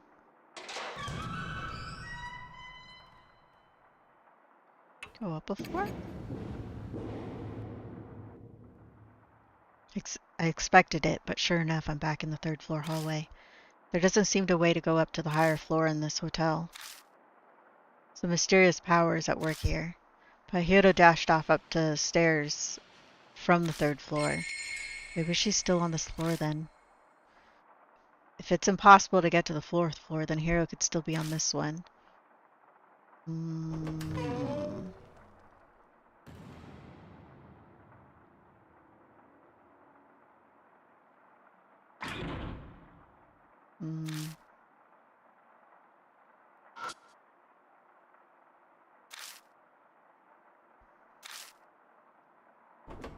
Okay, not in room 301. Let's try this room.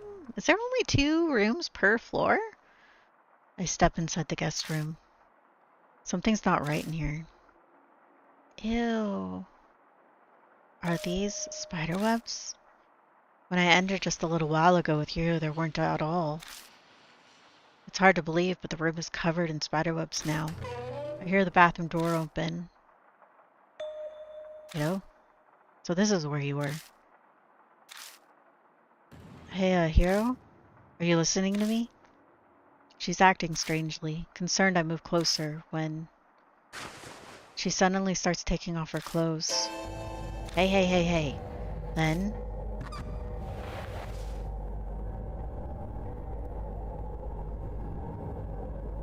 she looks at me seductively from on top of the bed covers and spider webs. I was waiting for you. I've been waiting for you for so long. What are you doing? Every word from her lips drips honey. In contrast, my voice only gets shriller. This is not like her at all. Is this really the same Hiro? Kazuo. Hiro gracefully slides over the bed and beckons to me suggestively. What are you trying to say? You understand the situation we're in? What does that matter? You're here, I'm here. Isn't that enough? Is she being possessed? Her pale thighs glow on the bedsheet as she poses seductively. She almost looks like a spider preparing to strike at her prey. Oh my god, what's going on here? We're all alone. Don't look back, take a good look. The red raincoat flashes before my eyes. Could it be Hiro is acting like this because she continuing the questions from earlier? In that case, a clue would be... Remember, what did she say before? Go on, look. Oh, have some shame?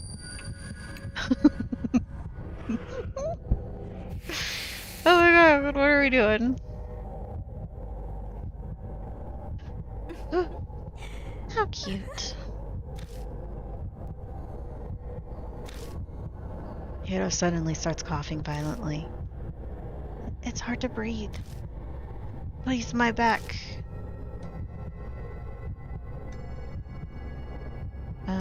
Pat her back?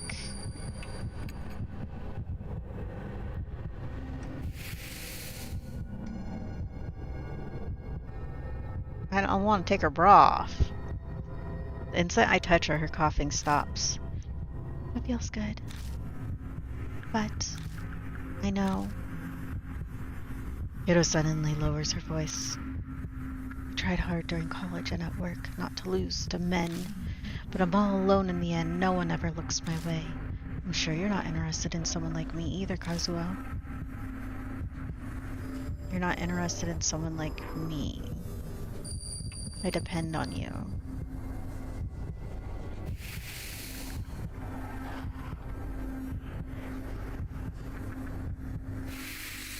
I don't think either one of those other options were probably good.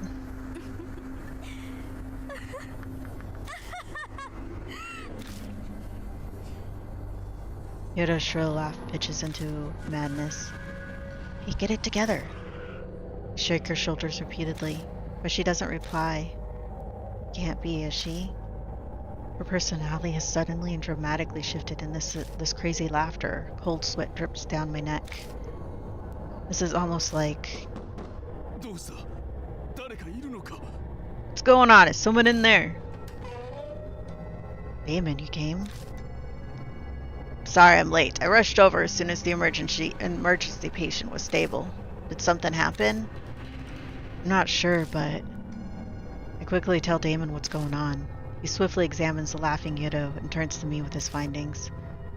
No physical trauma, but her mind's confused. She needs to be hospitalized. We're on the 3rd floor. How do I get her out of here? I've learned a patient carry. We just need to get her on our backs. Come on, we need to hurry. If she's been poisoned, then time is everything. Right, I'll help. Are they gonna try to cover her up before they take her out, or are they just taking her out in the nude?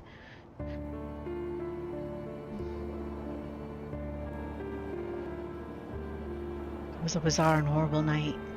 In the end, Hiro kept cackling as we carried her out of the hotel.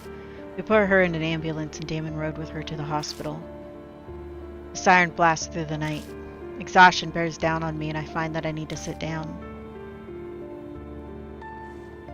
When I come back to my senses and look up, the rain has already stopped.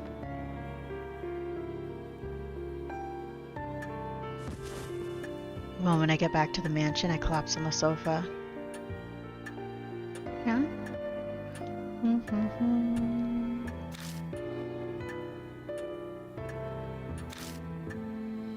Fury rises up within me without an outlet. Why is this happening again? I'm sure I sealed Mary. So then why again? The image of Hiro already fixes in my mind. I have to do something. Her shrill laugh echoes in my ears. Oh, we're gonna sneeze again?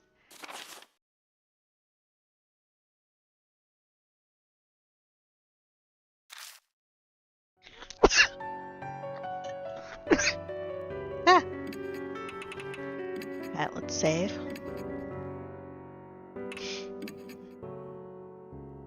Yeah, do some rest.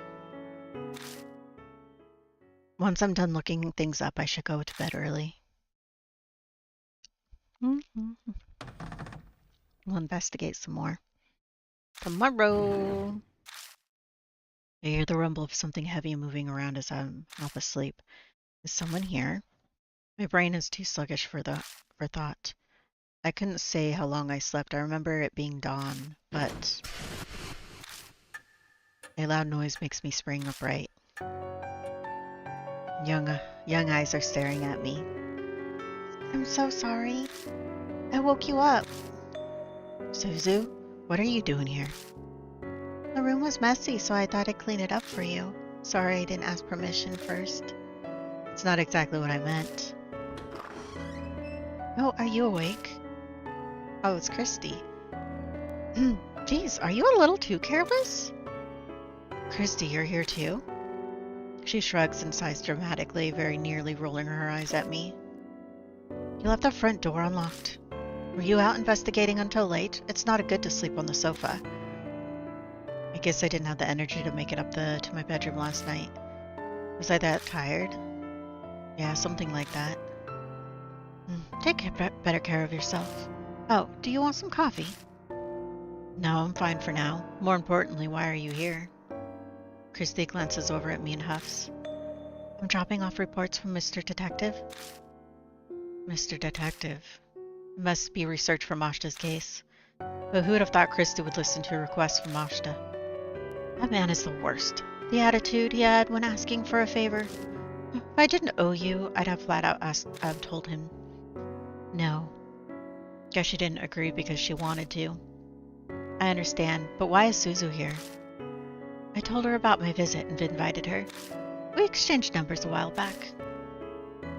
Yeah, she certainly surprised me, suddenly asking to be friends. It's the first time I've been friends with an adult. Christy whispers to me. I mean, I can't help but be worried. I have to make sure that creepy otaku isn't doing anything weird to her. They go after children sometimes. So that's why. She was worried because Ida's so forward. No more likely because Suzu is too innocent. But I'm a little relieved. Yeah, you didn't seem very well when I was here before, so I'm a bit worried. Thanks. Yes, it seems you're fine now. I wish Ida could have come with us, but he's working at the factory today. It sounds like Ida's started working seriously. It's never too late to start something. I hope he tries hard. So, moving on to the matter at hand. You've heard of the owner of the hotel went missing, right? I have connections with the copy editor of the article, so I asked her. And sure enough, her expression clouds over. The hotel and rumors of its illegal services were juicy news for the media. They even knew that there was a mediator organization managing it. The reporters looking into the flow of the cash actually got some concrete proof. This telling of the story is fascinating because Christy used to be in the media herself. Things recorded in the guest book we found may have been connected. But before we talk more about it... Suzu, sorry, but would you mind doing more cleaning? I've been putting it off for a long time, so the second floor is a great mess too. Oh, okay, I can do that. I'll buy your clean supplies then. Suzu skips up the stairs. Christy seems to immediately catch on. Not exactly a topic for kid ears, huh? I'm sorry, I didn't realize. No, it really is messy up there. Anyway, tell me more. Yes, so the media at the time should have been pursuing the heart of the matter, but it's like this case was hardly reported on. The media caught wind of the story, so the police should have been briefed on it as well. And yet what took place in Masquerade is shrouded in darkness.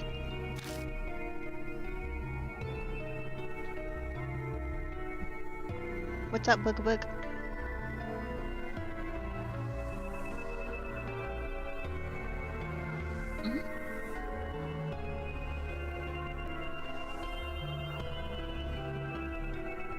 Go take a shower. Go take a shower so you're not stinky. Yeah, you got more than enough time. Go take a shower.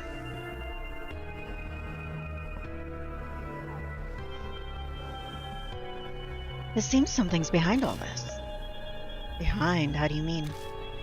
I don't know if this is true or not, but they had a whole list of all of the Masquerade customers. Famous politicians, businessmen were on it. And that reporter who got the proof up and went missing. A number of freelancers on the case also went missing, apparently. That's horrible.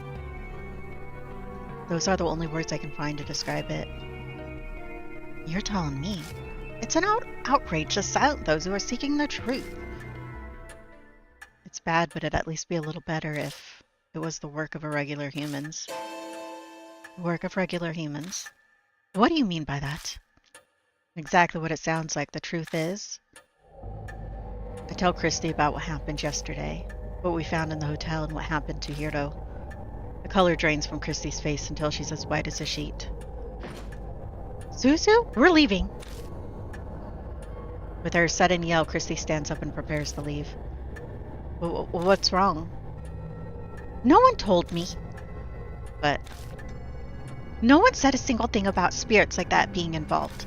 I'm sorry, but I can't do this. I'm never going to face a spirit again. And I'm not just thinking about me. I don't want Suzu going through that either. Thinking about it, it makes sense. No one has the right to drag Christy and Suzu into a case like this, especially me. I'm sorry, I didn't mean to get you involved. The research you've done is enough, so don't concern yourself about it anymore. Christy looks at me in stunned surprise. No, I should be the one apologizing. I owe you. You did everything you could to save us. But Is something the matter? Suzu re-enters the room, head tilted in confusion. I just remembered something I have to do, so we need to leave. Sorry. You can keep cleaning next time, okay? Oh, okay, I understand. Suzu nods, though she looks suspicious. She's very perceptive. She has to have picked on the strained air between us. Well then, see you, Mr. Yashiki. Right, thanks for coming all this way. You were a great help. I'm very grateful. Krista quickly bows to me, her expression inscrutable. Excuse us. I'll come again sometime, okay? Suzu puts her hands together and bows politely.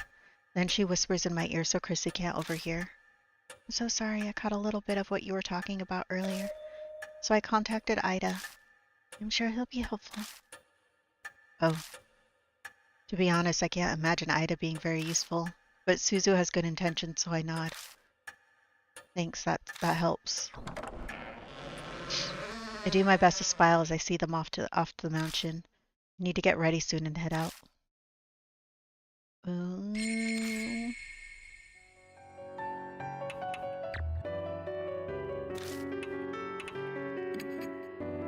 If I hit talk.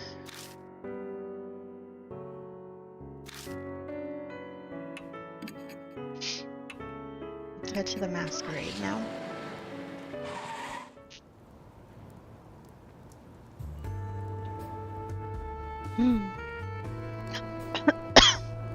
Oh.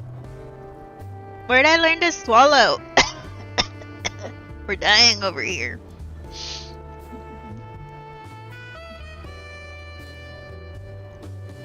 I didn't think it would go for 2 days straight, but it's sprinkling again tonight.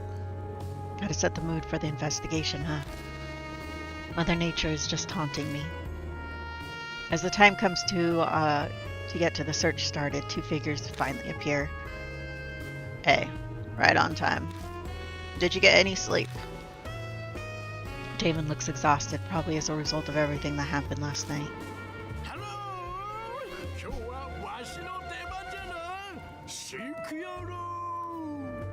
Howdy, it's my turn today.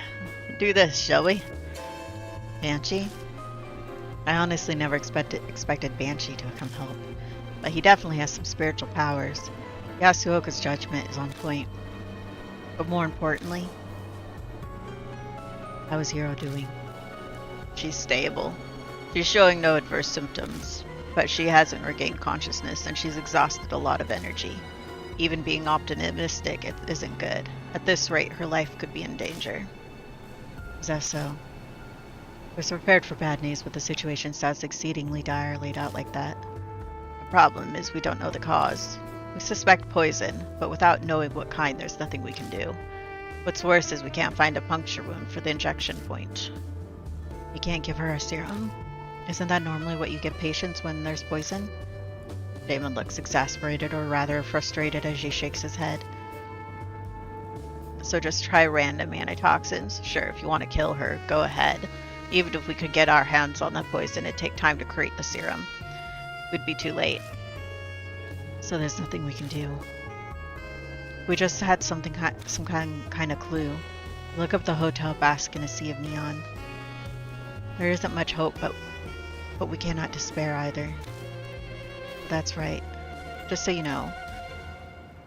Tim looks over at me. There was no mark on Hero's body. I see. Which means that the nightmare hasn't started again. I sigh in relief, the frozen chunk of fear in my chest melting away. I did some investigating on that myself, actually. I went to the warehouse last night. And what did you find? Nothing had changed. That Paluonia box was still sealed. Is that right? Well, that's good. That's the first good news I've heard in a while. Come on, you two. How long are you going to stand around chit-chatting? Let's get going already. Right. Sorry for making you wait. This is everyone's for today, right? I hesitate for a second as Ida comes to mind. But this is all of us. Let's get started. Ah, good. Time to get a move on. He's so energetic that it's more worrying than reassuring. Why is Banshee this fired up? Just an FYI, old man, this place may be abandoned, but stealing is a crime. An ex-detective gave us the request, if you do anything illegal. How dare you? I don't go around stealing things. I'm helping out of the goodness of my heart. Anyway, who cares about that? Let's get to searching. Sounds like Damon hit the bullseye. Banshee rushes ahead into the hotel as if trying to get away. As troublesome as ever. Well, he's at least reliable at times like these. By the way, Yoshiki, may I ask you to do something for me? No need to be so formal about it. If something were to happen to me, please move Hiro to another hospital at once. I've spoken to another doctor I know. Okay. Then if I start acting strangely, I'll leave myself in your hands, Damon. Yes, of course. And what will we do if we're both done in? Good question. Guess it'll be up to that grumpy detective. Right. Let's have him take care of it. Come on. We can't let that guy wander alone. In we go. Whoa, it's still all fancy in here. Banshee's cheerful voice hits us as soon as we step inside. Maybe I should make this my second home. Ah, what's this glass case over here? Talking to himself, he starts rummaging around. I already warned you once, old man. We're not here to play. I don't think Banshee's listening. As Banshee putters around by himself, he reminds me of what happened to Hiro yesterday. We should stick together as much as possible. It's dangerous to go alone. Yeah, you're right. Hey, old man, are you listening? I have ears. He hears us all right, but clearly won't listen. Good grief. So, Yoshiki, you searched up to the 3rd floor yesterday, which means we should look through the 4th floor and above today. Yeah, that's right, but is there a problem with that plan? When we went up to the stairs of the 4th floor, we just ended up back on the 3rd again. I tell them about the mysterious phenomenon we encountered yesterday. Are you sure you weren't just confused? I'm pretty sure that was real. Then we're in trouble, as there's no other way to get to the 4th floor. What are you talking about? There's a way right over there, easy. Banshee unexpectedly butts in. What do you mean? That thing right there, see? Well, do you bumpkins not know what an elevator is? Damon lets out an irritated groan. Old man, you know elevators need electricity to work, don't you? Do you think this hotel has any power? Is there any? Then all you have to do is make it, so that there is. There are devices that control electricity. I should know. I'm an expert. Oh, really? Is that so? Damon sighs. I think he's lost the will to argue. Guess I'll just have to find the devices myself then. He heads off, and after I told him not to, wanders away from the others. I just ask you to not to go off by yourself. Banshee, I'm begging you, stay. I don't get to finish my sentence. Spitting pain pierces my head and I fall to my knees. Yoshiki, what's wrong? My head. It suddenly... You get chronic migraines? Do you have any medicine on you? No, I don't think that's it. My head is just throbbing. A pulsing headache. If you don't have any medicine, then icing it is best. I'll go buy something from the vending machine. Sit here until I come back. Don't try to stand. You could fall over. I sink to the floor, unable to even reply.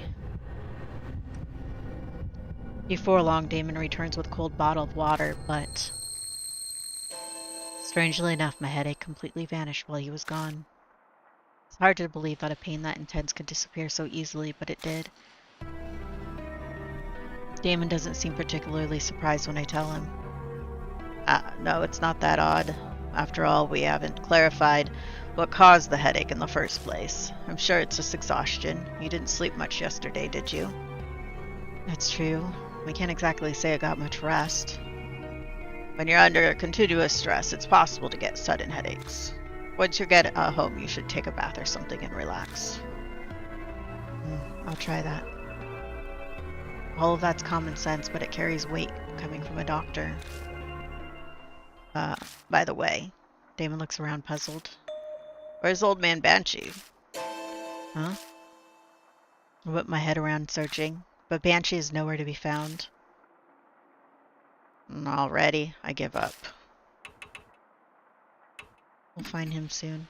Let's hope so. I'm quite worried. But there's nothing we can do. We'll let him do what he wants. As long as it's a proper investigation, the detective should have no complaints. Yeah, let's go.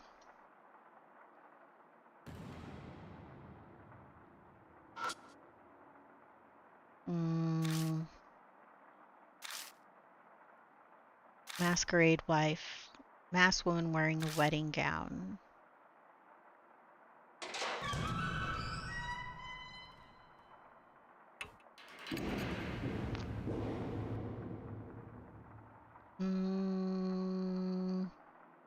I think there was stuff I couldn't lift when we were with what's her face. I put my hand on the bed and lean my weight on it.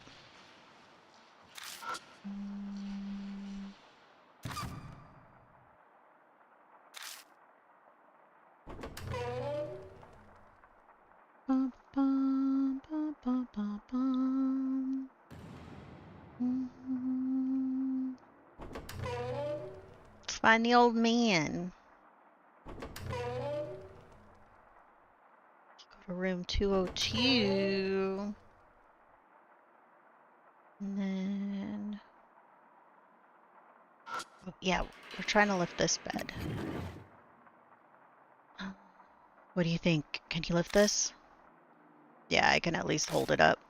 Make sure you don't hurt your back. 1, 2, 3. We both lift the bed up together. I've got it. We can put it down now. I worked up a sweat.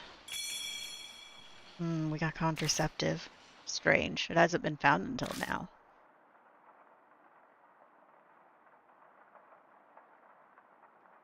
So we found a contraceptive. I didn't mean to click.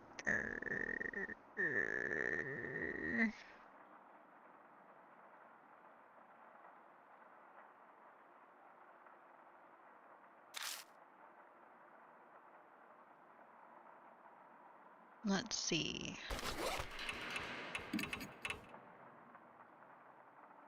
Contraceptive for men. It was found unopened under a bed.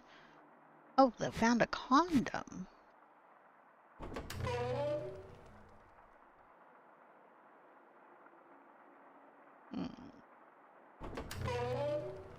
You going now? Okay. Love you.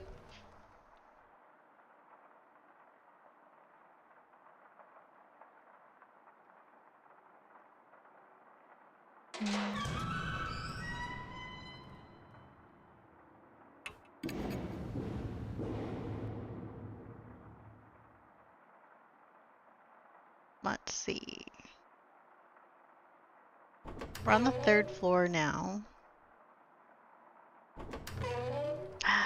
Uh, sometimes when you just want to like hit the thing. Mm.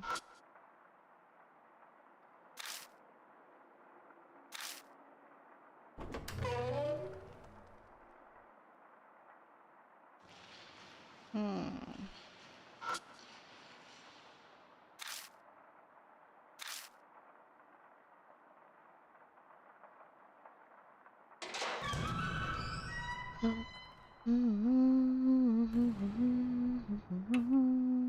Should we try to go up?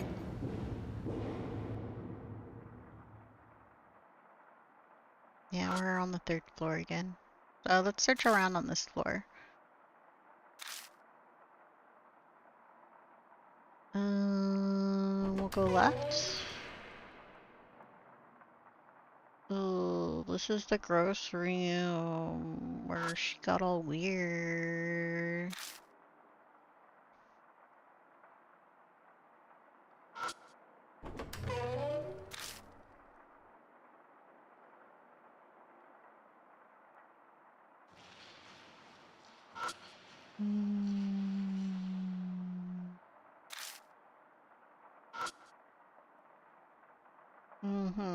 Thin layer of dust. If I squint, claim portion looks like a hand.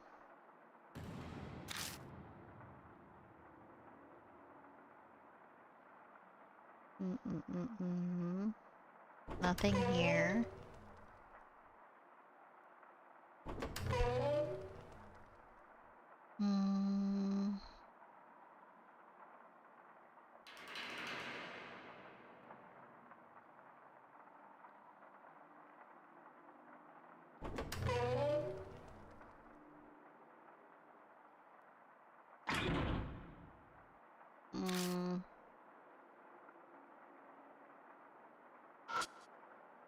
Maybe if we do it together. Try opening it while pushing from the other direction. Which direction is that? Or not involved with it opening or closing, so from the side. Try pulling on the frame again, and I'll try out my idea. I pull on it again as I've told. Damon puts his hands on either side of the knob and leans his weight against the hinge. Then, the door, which had stubbornly refused to open, now abruptly pops open. Oh, it's actually opened. Just a little life wisdom. I live in an old traditional house, so I deal with my fair share of troublesome doors. Makes sense. You never know what's going on and it's going to come in handy. There might be something inside. After all, this guest room seems different. Yeah, we should be careful. Let's go in.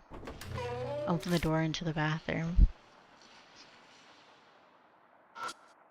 Perfumes? I check through all the bottles on the shelf. Find a tube that still has something left inside. Maybe toothpaste? I look at the label. Got Vaseline. White petroleum, huh? It used as lubricant and moisturizers. Might come in handy.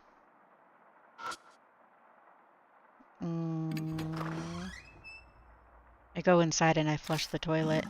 The toilet lets out a horrible coughing noise and spits up some black water. When I look up, I notice something stuck on the side of the tank. Found a worn-out talisman. Ooh! I got soul power.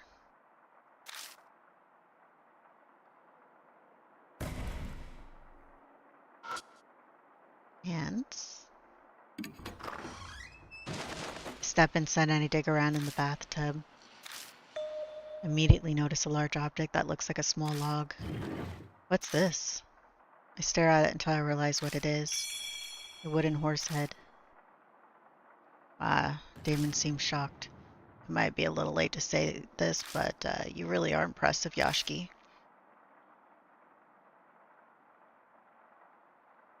Look at all these handprints. There are dark red stains by the sink drain. It seems to be dried blood. Someone must have lost a lot of blood going by how much it is on the floor. What the hell is happening here?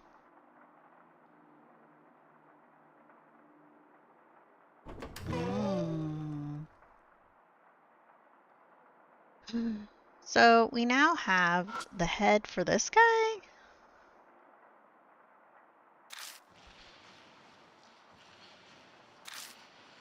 I mean, I have the thing.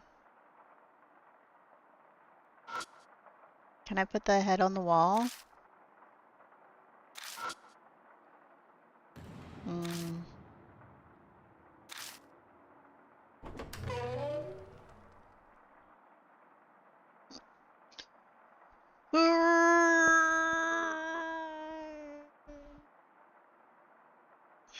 Okay, let's inspect some more. We got our stretches out. Picture of a masked woman. Yes. Touch this. An object with an iron cover. I think that's kind of electrical device. Can I use the thing on it? Does it let me?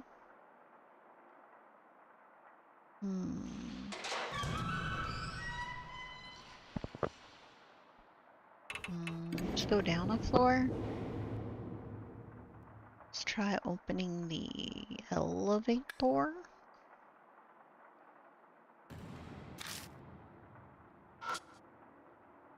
Feel it.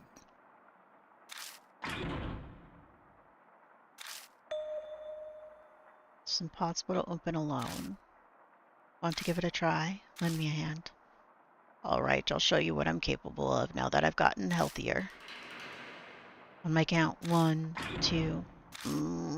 We muster all our strength and try it 2 or 3 times to force the door open. Then there's the sound of something snapping and the door suddenly slide open. Did we break it? Maybe. It's probably still okay. But now we can search inside the elevator. Let's go on in.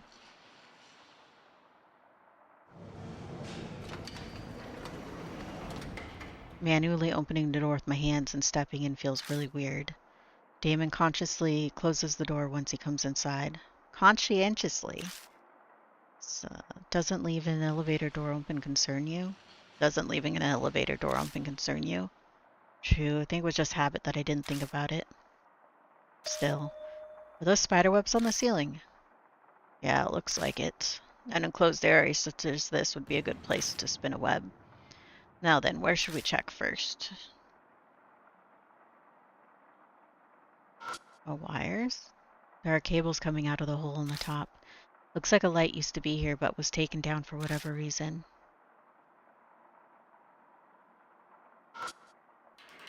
There's a small keyhole above the operating.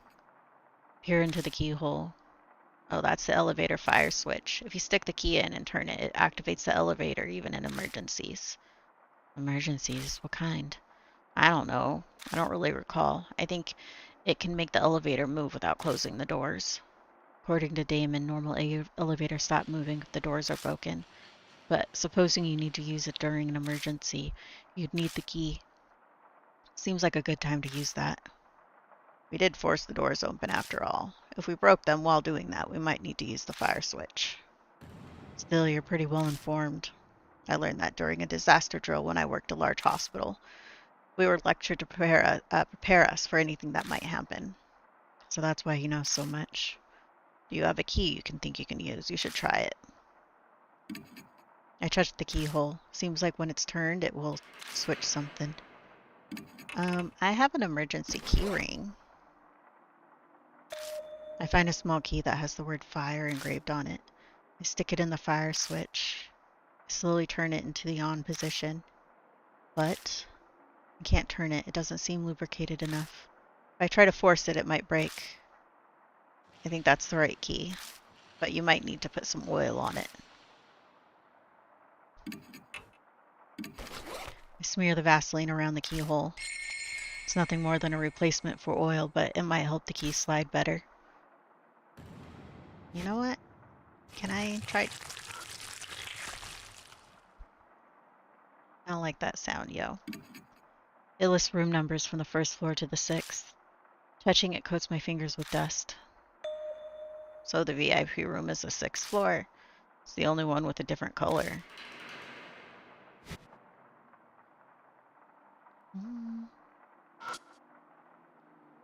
It's the elevator button panel. There are buttons for the first floor to the 5th. I push one of the buttons. As I thought, nothing happens. Wait, is it just me or is something off? It is indeed odd. The buttons only go up to the 5th floor. And yet, the floor guide says there's a 6th floor. That is quite concerning. Maybe you can only get to the 6th floor by using the stairs? I don't think so. It says the 6th floor has the deluxe suite.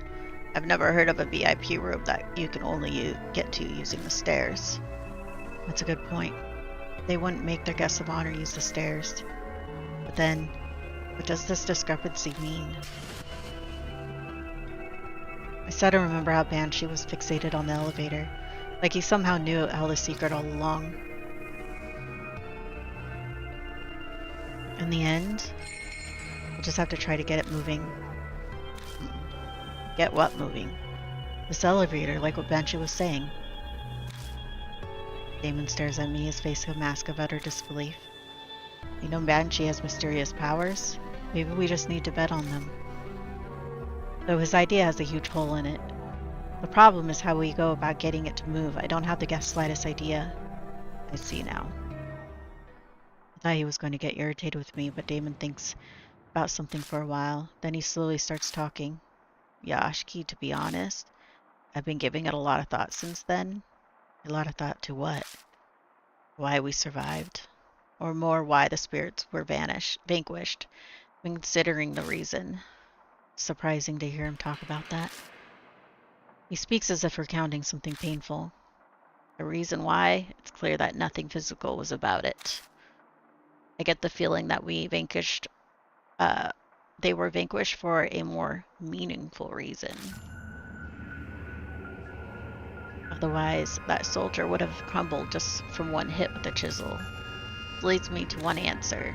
The fights we experienced with the spirits weren't actual fights, more rituals with certain conventions. Rituals. Yes, just like religious ceremonies, rituals that are presented to the spirits. Rituals and reenactment of something obviously doesn't actually take place, but maybe going through the motions satisfies those on the other side. Then one's purpose is accomplished. In our case, the spirits were vanquished. Then the marks disappeared. It's all conceptual, but it's a convincing argument, especially for those with personal experience. For example, we vanquished Hanahiko with lipstick and a hand mirror. But we were essentially reenacting his memories of his mother. And if you define a ritual as a reenactment, then that'd mean our fights were rituals. I understand that, but does this require a ritual too? That was my point. We must fix the elevator, that much is clear. But perhaps we only need a ritual. In other words, we go through the motions. So he's saying we need to perform some kind of ritual to get the elevator moving. It's almost like playing house. This isn't playtime. Rituals are serious. No adults would get excited over a groundbreaking ceremony. Oh, true. This is the work of a being caught up in some delusion like the spirits. A ritual might make something happen. The investigation was entrusted to you, therefore I leave the decision to you.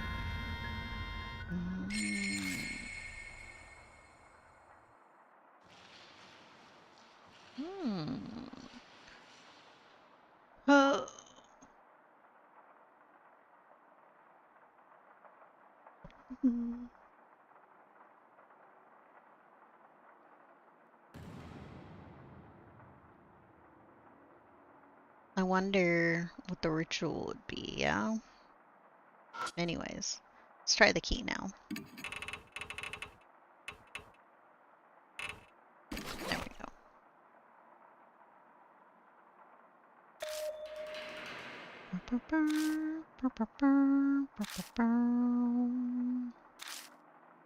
Something clicks, but nothing happens.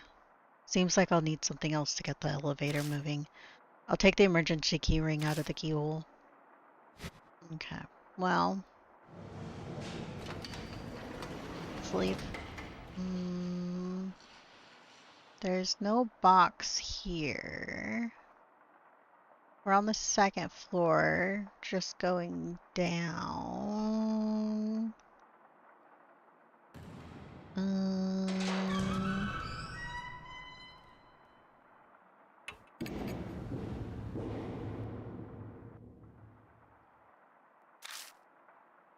This is interesting.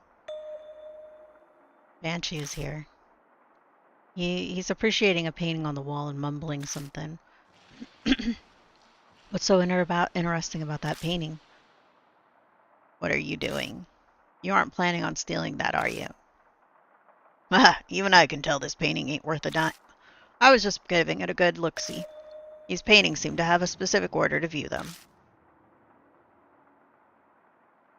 See you. I'm gonna go look somewhere else. And she disappears towards the stairs.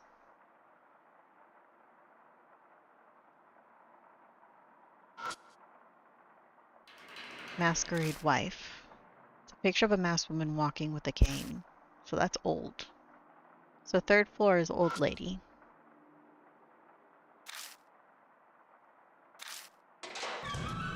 Oh, we actually got into it this time. I open the cover and peek inside. I don't know the actual name for it, but I find a device that looks like a circuit board. And of course it's broken. We'll have to fix this if we want to get elevator moving. Just like the old man said, it normally doesn't move without electricity. Of course, we don't have to actually fix it. So long as we get it moving. We'll only have to be performing a repairing ritual. That's all we can do. By the way, Yashki. Damon's face pales further as he groans. This stuff's hanging everywhere. I think it's human hair. Sweat drips down my back. It certainly does look that way. We can only ignore it for now. Good idea. Trying to put it from my mind, I reach out to the circuit board. Just then I notice something weird. It's that noise. When I hold my head close to the circuit board, I hear a faint buzzing. It's coming from the circuit board. Something might be vibrating inside. That's often the case with electrical devices. You're right, it's vibrating. Touching the case with my fingers, I can feel the vibrations. He was right, the board is vibrating. So that must be why. Damon nods to himself. There aren't any spider webs here. What do you mean? Nothing. I'd expected this place to be covered with spider webs like the elevator. It was strange to see it wasn't. It's probably because of this noise. Spiders hate small vibrations like this. I've heard that's why they don't spin webs by motors or things like that. Huh. It's not really relevant. Now, what should we do about this?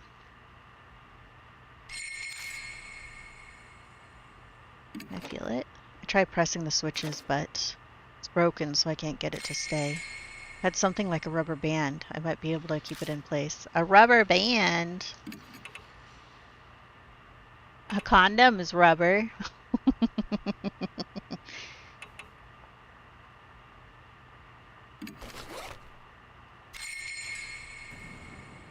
Still rubber. If it stretches it, it should work like a rubber band. I stretch the contraceptive with both hands and hook it to the switch. It takes more strength than I expect. I manage to connect the ends and fix the switch in place. Ah, you're pretty imaginative. I use the contraceptive to repair the circuit breaker. You said you wanted a rubber, so we used a rubber. Okay, so to get back onto the elevator, we have to go to the next floor.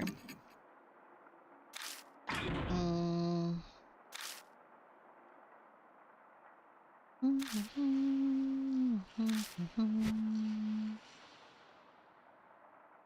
I? Yeah, we gotta go back down. Back up. Go down. And then forward.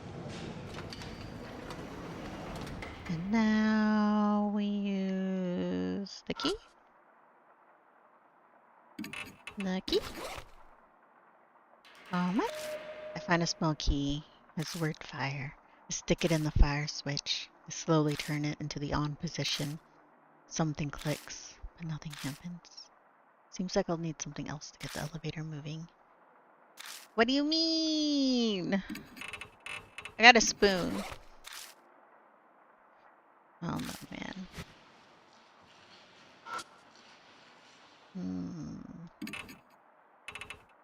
Mini massager. Nothing. Okay.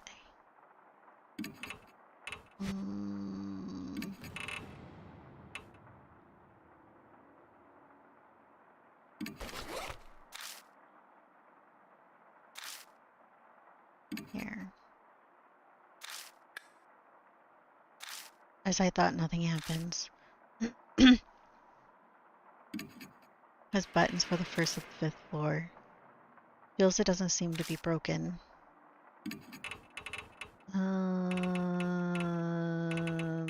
Try a spoon again?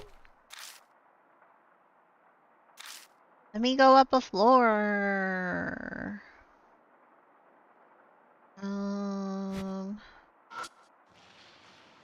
Feel it.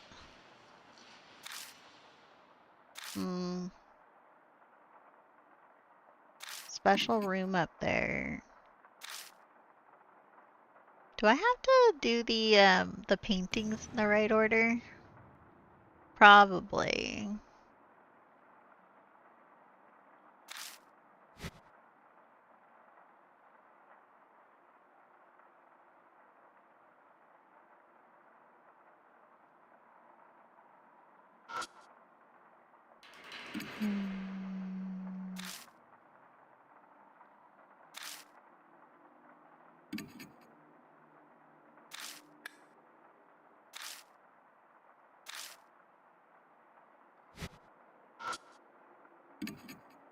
Fire switch. Gonna use the emergency key. Touch the keyhole. We get Vaseline on our fingers.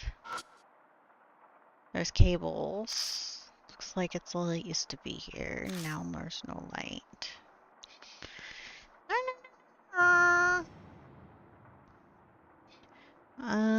Should we go down to the first floor?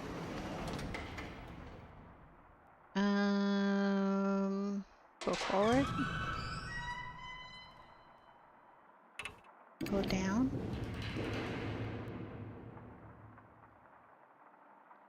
There's also a box here. It's a damaged circuit breaker. Okay, feel it. Try moving the switch. There doesn't seem to be anything wrong with it. Take a look at it. The copper bar is broken. That's the only place that's obviously damaged. How about my spoon goes here? Metal conducts electricity, right? Yeah. I see. So electricity will be able to pass through that. Yeah, I'm not sure it'll actually work though. Might be enough for what we're trying to accomplish, right? I force the spoon behind the copper bar, and it sticks in place rather nicely. Use the spoon to repair the circuit breaker. Okay. I want to look at these paintings. So first floor painting is masquerade wife, but they're wearing a wedding gown. I want to write this down. So first floor is wedding gown. And then second floor is, I think, cane, right?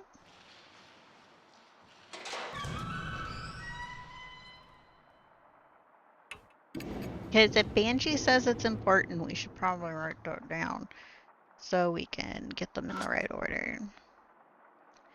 And this one is with the cane. Oh no, man, gazing at man.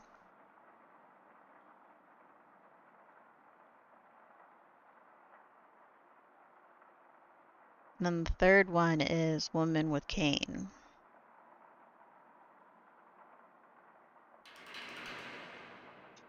Why am I writing with pink?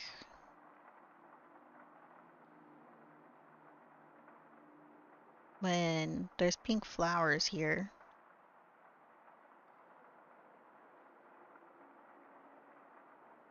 There we go. Much better. Use the blue. Okay.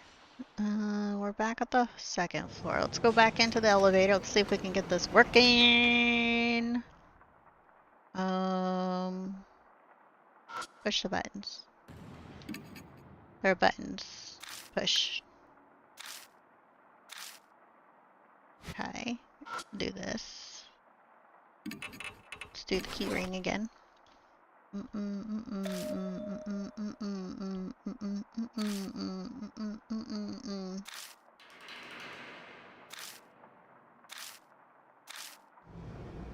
We're moving!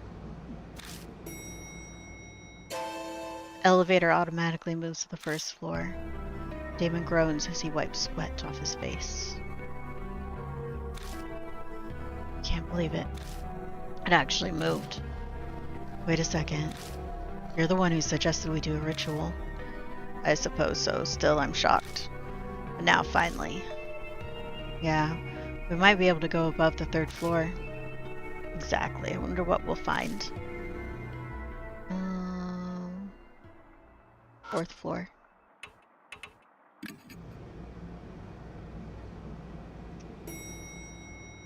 The elevator has stopped on the fourth floor. Looks like we managed to make it up here. Let's go.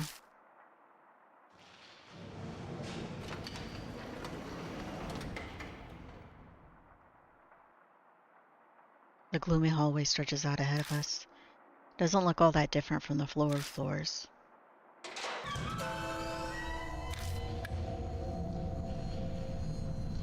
It's her. A red raincoat appears in the darkness. My grip on the flashlight becomes sweaty. That's... Damon takes a step back. Sir, other people are unnecessary. You're the only one I wanted to see, sir. I don't like gross or scary things. She's calling me sir again. She seems like she'll listen to what I have to say. I should try asking her something this time. Anything really, I just need a clue. Anything that can help me save Hero, who's suffering in pain at this very moment. Okay. Mind made up, I take a deep breath, but... Damon stumbles over something and falls. Are you okay? Sorry, nothing's wrong. Huh? Damon falls silent as he tries to stand. I look over at him and immediately see it. The thing Damon stumbled over is... Is that Banshee? Damon instinctively scrambles back. What is that? Something that looks like a giant cocoon is sticking to the floor. You can see a scarf and hat entangled in the glittering thread. They look familiar. No, it can't be. Banshee? Old man, you're kidding. Banshee, can you hear me? Please say something. I hear a muffled voice from the cocoon. He's alive. Oh, spiders. I quickly move to shoo them away, but I see a red figure out of the corner of my eye. Whoa, she's got closer. Oh, Damon's so panicked he's unintelligible, but I know what he's trying to say. Escaping to the elevator is our only choice. Go, go, go. Together we rip Banshee up off the floor. Carrying him like a log, we stumble to the elevator. We fall into the elevator and I repeatedly slam the button for the first floor. Banshee. Banshee, can you hear me? Hey, say something. Damon tries to give Banshee medical treatment.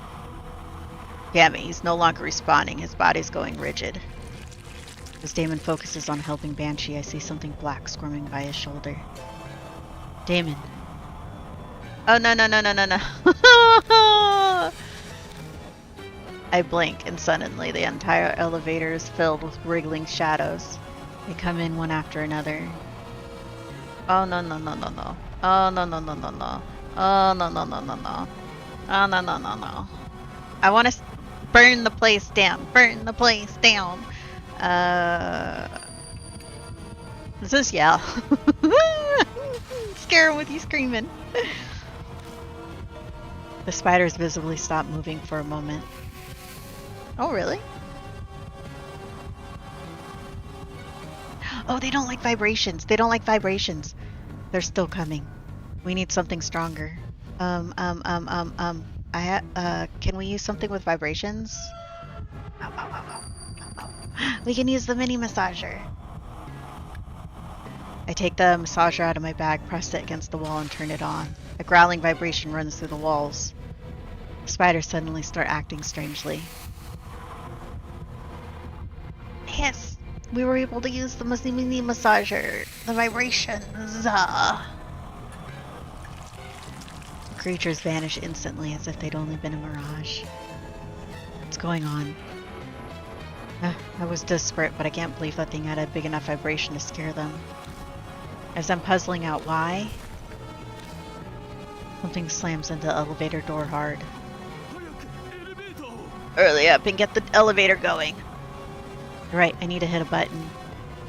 But then I realize I already pushed the button a ton of times. I press the button for the first floor again. It only clicks. This metal box is straining us. Why isn't it moving? Whoa. Oh, it's her. Hurry, hurry. It's obvious who she is. Move, move, move. I pray silently as I jam the button. Then...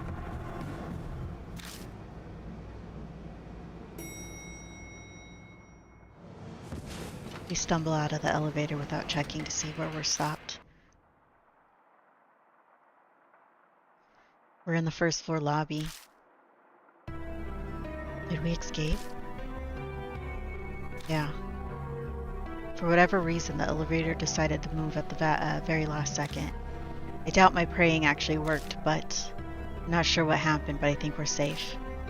I breathe a sigh of relief, and a figure appears in the gloom. Why are you guys in there? Ada? You're both covered in sweat. Did something happen? Of course something happened. Wait, Ida, did you call the elevator down here? Yeah, I mean, it looked like it worked, so did I do something wrong? Ida holds himself back timidly. It sounds like he thinks I'm mad at him. Diamond silently steps up to him and suddenly gives him a hug. Thank you, Ida. Well done. If you hadn't been here, we would have. True. You couldn't ask for better timing.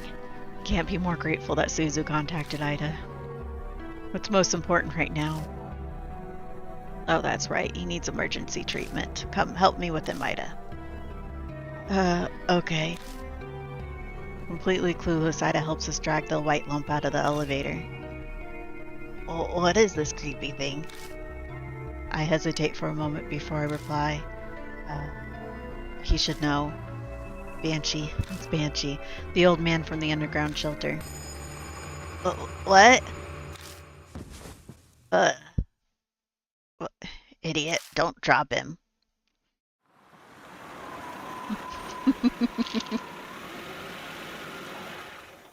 I don't go back to Kujo Mansion until almost midnight.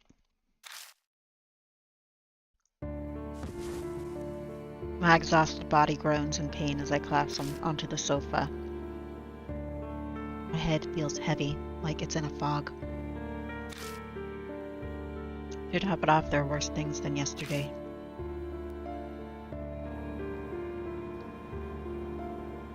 Banshee was sent to Damon's hospital and immediately admitted. He's no longer conscious. And untrained eyes would say he's just sleeping, but he's actually fallen into a deep coma. His condition is very serious. To be honest, I wanted to go along and do something to help, but Damon chased me out of the hospital. He said I'm overworked and sleep deprived. I'd have stayed behind at least. Not that he's replacing me, but it's good he's there. I'm frustrated with myself for thinking he'd be useless. Once everything is over, I definitely need to thank Suzu.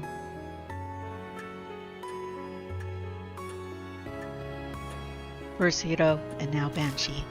At this rate, even if I keep investigating, if I don't find any clues, thinking about it makes my stomach hurt.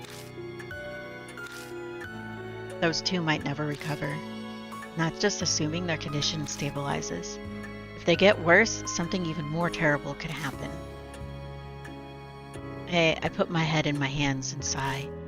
The red raincoat flashes in the darkness. What should I do? How do I have to keep investigating tomorrow. Once I finish looking through these documents, I should head straight to bed. And then let's do a save at this point.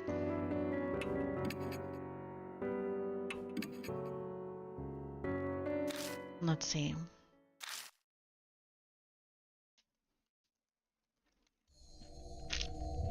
These aren't even sour. Mm-mm.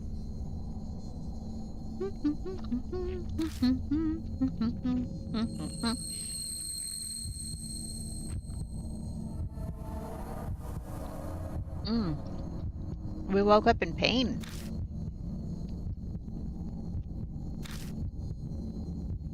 I meant to go to Damon's hospital to see Hiro and Banshee while it was light out. Spots flash before my eyes. I can't even sit up. I pull the sheets up and wait for it to pass.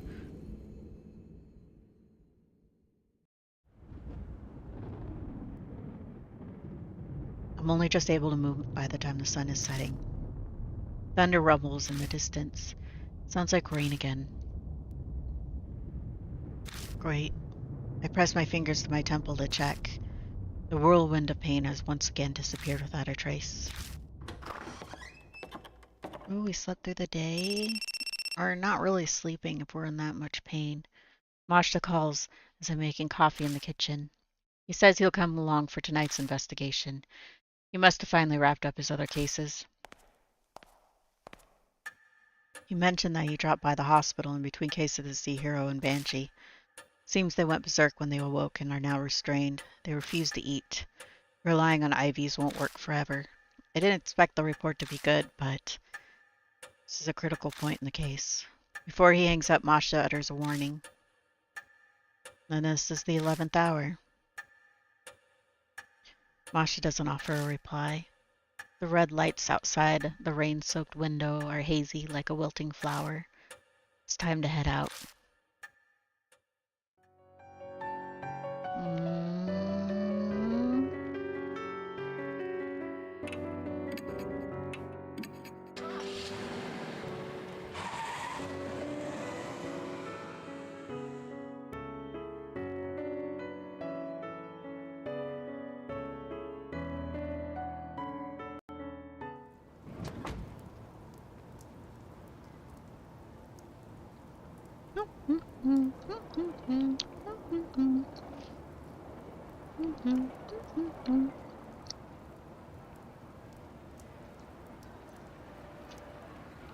I don't think these ones are as good as the other ones.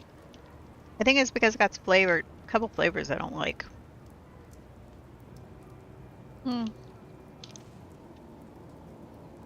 One of them is watermelon.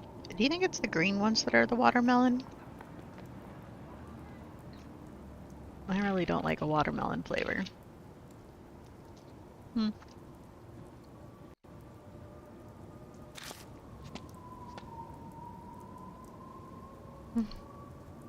I passed down the familiar road to the hotel. You're late. What are you doing?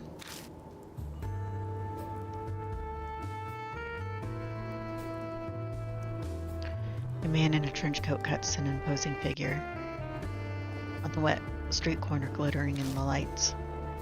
You know damn well time is of the essence now. Damon's prepared for the worst too. He's making arrangements to transfer them. Transfer them? Oh, they must be in pretty bad condition then. And I didn't mention this over the phone, but I met someone at Damon's hospital. Man, I ran into Shao. What was he doing there?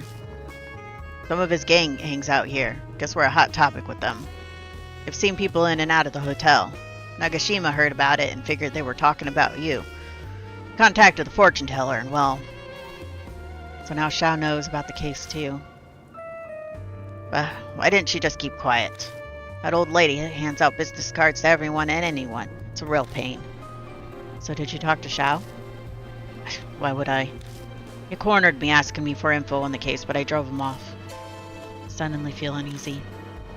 You didn't say anything unnecessary, did you? Of course not. I just said to stay out of the grown-up matters. For just a moment, my vision tunnels and a blood vessel in my head throbs. Something wrong? No, I'm fine. I'm sure he doesn't want Xiao involved either, but he really should have considered his words more carefully. I hear footsteps coming up to us. It's Xiao.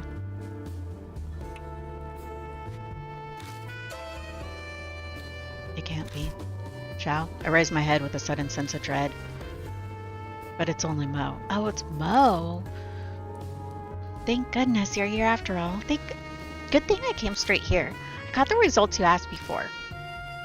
I look at her blankly for a moment, but then I remembered I asked her to use her connections to investigate the rumors. Right, thanks. There's no time. Give us the short version. Oh, okay. Then I'll only cover the really important parts. I heard something amazing from someone who was there at the time. What, like a hotel employee? No, not like that. Geez, when I say someone who was there, I obviously mean one of the high school girls who was up to no good. You talked to one? This is legit, right? Even Mashta his interest. This is legit, right? Only the people who use Masquerade really know what happened there. Hearing from someone involved is best. Yeah, her name's Aiko. The editorial department helped me track her down. She went to a nearby high school and did this part-time job apparently, and that's what really important is what Aiko said about her classmate Esko. Mo pulls a voice recorder from her bag and hits the play button.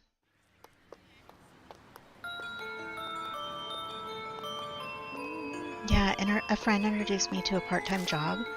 It was whimsical. I mean, I just did it on a whim.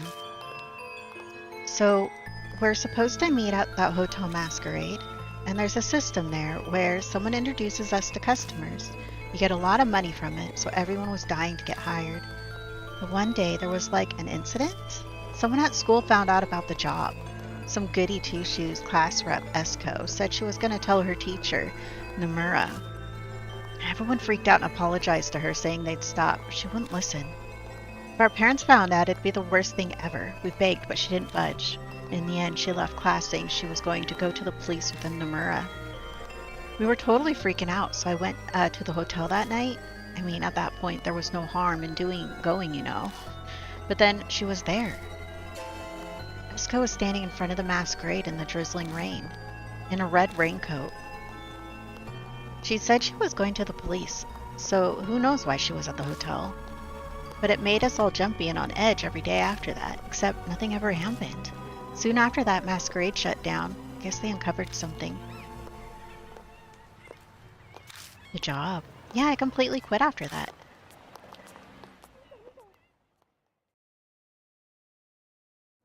Ooh. That's Aiko's testimony. Just the important parts, though. Mo got a fascinating first-hand account. The rumor of a Red Riding Hood and what was written in the guest book where you found in the hotel. All the pieces are in that girl's confession. So what happened? Ended up happening to Esko. Oh, I don't know exactly, but apparently she stopped coming to school. According to Aiko, she just suddenly stopped showing up. Mashta snorts. That's too perfect. She was probably just being overly dramatic. Especially in that part about the red raincoat. Most people use an umbrella when it's raining. That's true. Mashta's right. It's possible that the raincoat was a sign for whoever she was waiting for, but hardly anyone comes down the street if it doesn't really fit. Is that all you have to tell us? Then hurry up and go home. So I really can't come with you? I worked really hard, you know. Apparently Mo really wants to come along. I do feel bad. She worked and got us that info, so just so she could investigate with us. But sorry, but you shouldn't be here. There have already been 2 victims. We can't get you wrapped up in this too. Oh, okay, I understand. Nods. I guess you're already over it. You better tell me all about it later, and be careful. She sounds worried about me. She disappears around the street corner. A siren echoes on the wind and a natural howl in the distance. I look up at the Masquerade looming before us. What in the hell happened inside that hunk of concrete? There's always a tragic cause to the birth of a spirit. Red Riding Hood must be the same. But I can't watch my friends die. I slowly step forward, trying to escape from the unease that's threatening to engulf me. It's not right for the dead to meddle with the living. Masha mutters besides me. Is that a personal creed? Nah, just what I think. Masha clicks his tongue. Okay, are we going to try to go to the 4th floor now?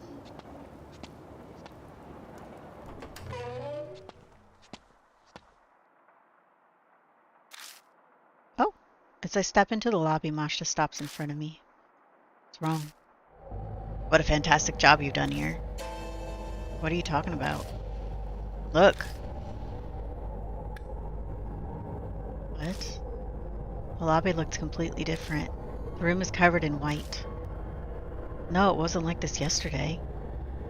So... These are... webs?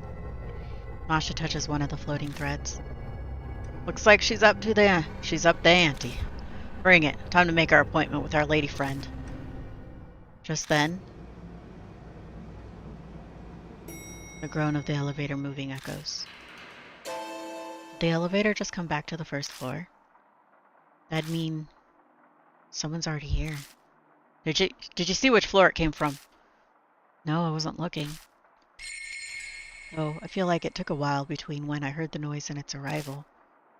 I'm betting it's one of the upper floors. Maybe the 4th or 5th.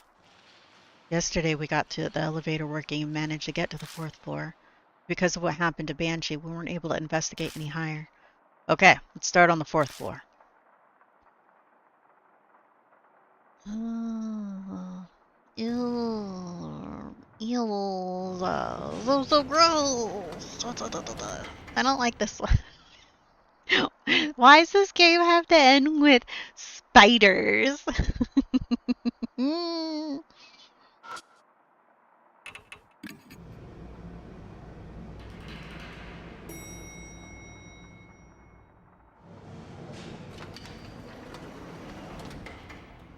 Okay. Investigate this painting. This one on the 4th floor is a picture of a masked girl running down a trail.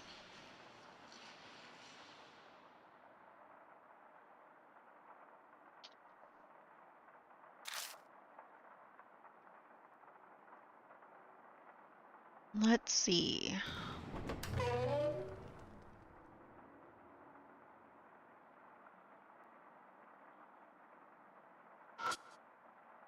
A large air conditioning unit attached to the ceiling. It's stained, but would likely work with electricity. I pull open the drawer and find a notebook.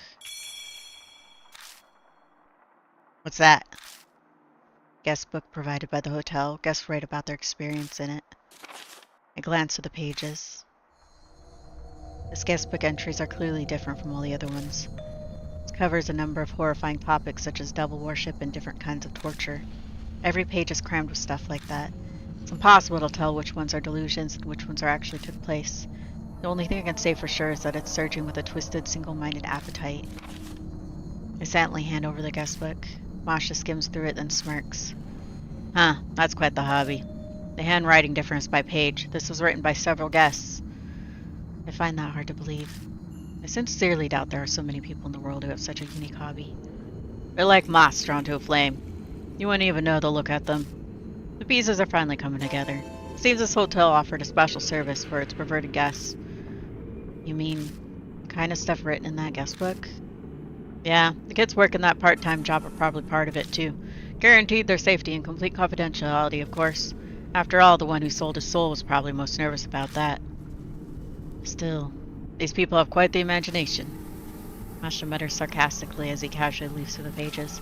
Then he stops. Hey, this phrase, do you know what it means? The phrase Masha pointing to is Joragumo's punishment. Joragumo? It's a spider monster from Japanese folklore that can shapeshift into a beautiful woman. Ah, so you do know about that. Thanks so much for the info dump. I ignore the hint of sarcasm in his voice and read the rest of the page. Jorogumo's punishment is a recreation of a certain urban legend. You capture the largest spider you can find, a wild one would be best. Sharpen the sacrifice's senses with drugs, and use a mouth speculum to keep their mouth open. Then throw the spider into their mouth. If they manage to swallow it, they're innocent. If they don't, or the spider escapes, they're guilty. It's a witch trial meant to judge truth from lie. If I get a sacrifice that needs punishing, I'd like to try it out immediately. Can't be that. It can't be that's what's written here was actually. Did someone actually do this? Who knows? Hey, calm down. Take a deep breath. Yeah, it's okay. I'm calm. I doubt Masha believes me. It's obvious that I'm totally rattled. Don't forget, Yashiki. We can't die here. Of course I know that. I try to keep my reply as steady as possible, but my hands keep shaking as I put the guest book in my bag. I pick the mask up and find a talisman on the wall underneath it.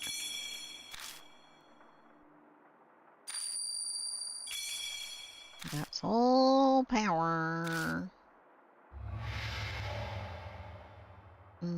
She was there.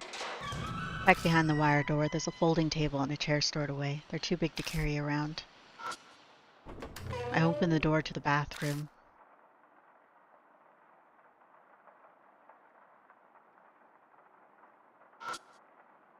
Some kind of slime is stuck to the mirror, so my reflection is hard to see. I turn it upside down and shake it. A wad of paper falls out. Found a worn-out talisman. Ooh. There are brand new spider webs. Was this web built last night? Now even perfectly normal spider webs are starting to look eerie.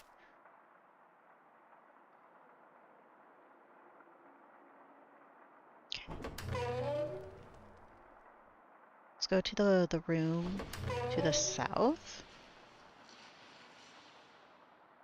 I go right.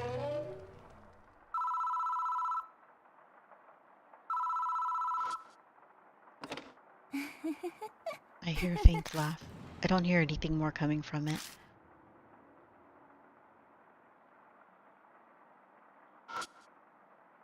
It feels like the mask is staring at me. I take it down to examine it, but it's just a mask. It feels like it's staring at me, though.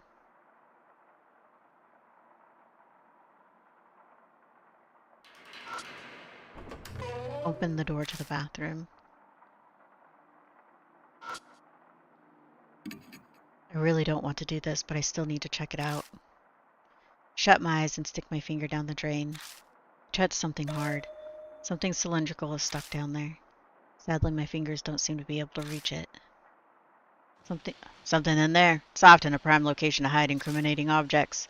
It's likely an important piece of evidence. We should get it.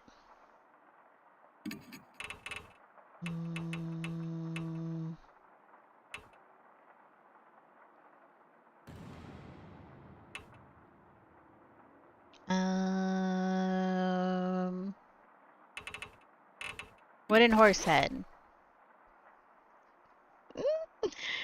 I don't know.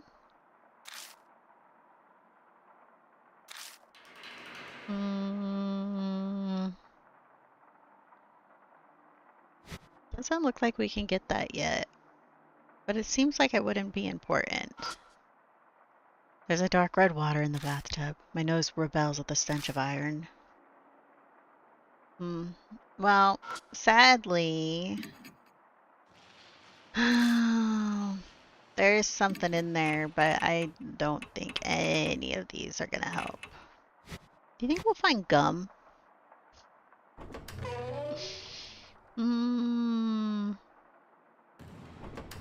Let's go up a floor.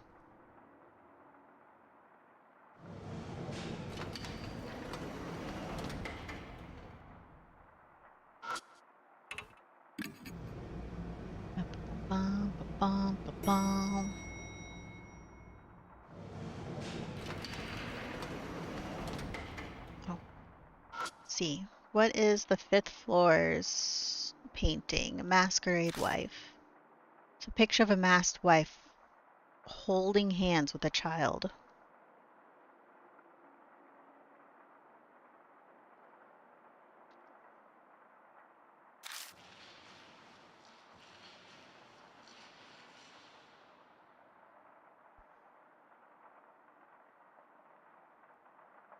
Okay.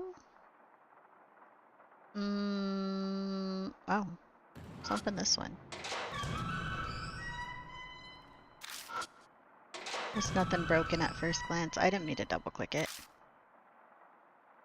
We'll go down. 502 is locked, okay? Let's go to the room to the north then, to 501. Hey, shine the light inside.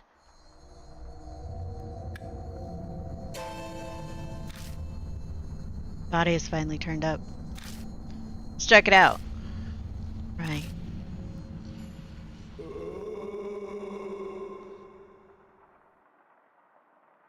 What's in here? I open the lid of the coffin. Find a book among the junk inside. Monster Encyclopedia. It's a book about different monsters from around Japan and their associated legends. Mashta flips through the book. Ah, so the spider monster originally killed people by drowning them in water. Yeah, that sounds right. I remember reading a legend like that in one of the books piled on my desk at Cujo Mansion. It usually targets woodcutters or hunters, but they're always saved at the last minute. Every region has a story like that. Saved how? They use a tree stump. The spider takes it instead. Then the protagonist escapes. Huh, I don't get it at all. There's no point in complaining about folklore. In any case, this will make for a good reference. Take it with you.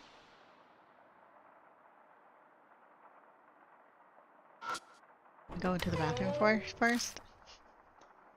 We'll figure out that person and what they want. I open the lid of the trash can to look inside. There's a large clump of hair inside as well as some paper waste. Resisting the urge to scream, I securely closed the lid and checked the trash can back where it was. I opened the door and rummaged around inside. Got a bent hanger.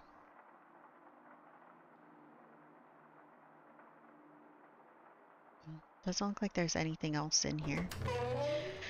Oh. There's a skeleton left hanging on the restraints. When I touch it, something flakes off. It looks like traces of dried skin. The corpse is almost a complete skeleton. Small stature, but based on the thickness of the bones, it's likely an adult male.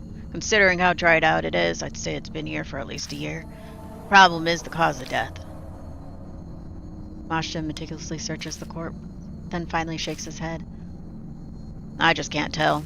Was he strangled by spider webs? Quit joking around. A joke? It'd be great if that was all it was. Still, the skeleton. He must have been in pain when he died. His face is all twisted.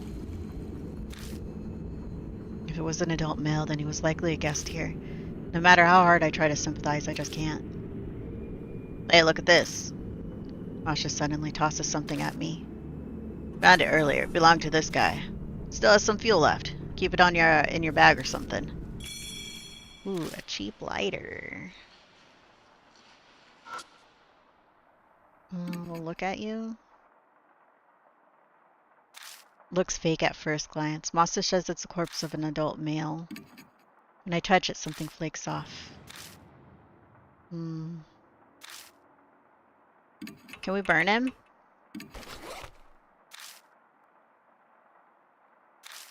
Heck, I won't burn him. Should we try the south room now? With the bent hanger? Oh, not an elevator. Oh, sorry. I wanted to go south, so I pressed down, but we gotta go right.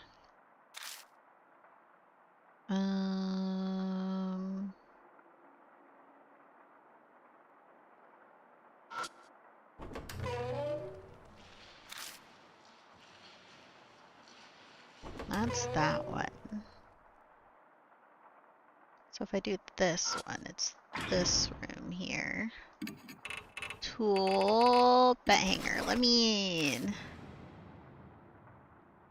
Oh, maybe I have to look at it first. It's a locked door. The keyhole doesn't look rusted over. I could open it if I had the key. Emergency key ring. But none of them seem to work. Okay. Now bed hanger. Let me into the door. Credit card?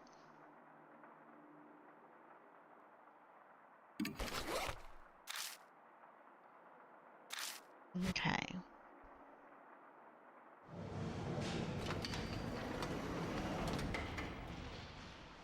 Maybe we'll go back to... Oh. We'll go back to the 4th floor. And maybe the hanger can get the thing out of the sinky. Because we got the sinky though. Was the sink north? Which room was it? The room on the right or room on the left?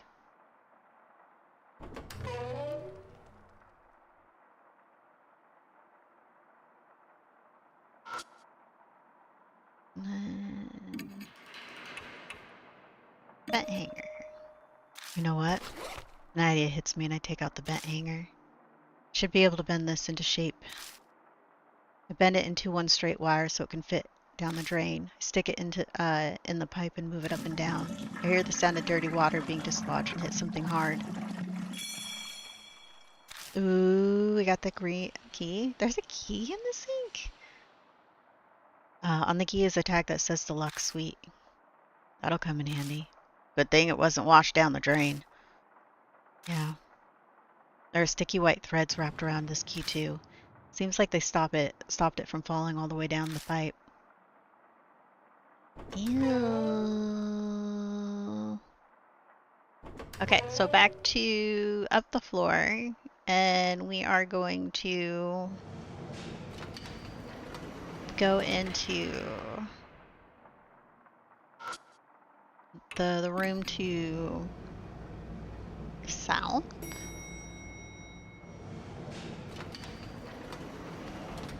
A room on the right. This room.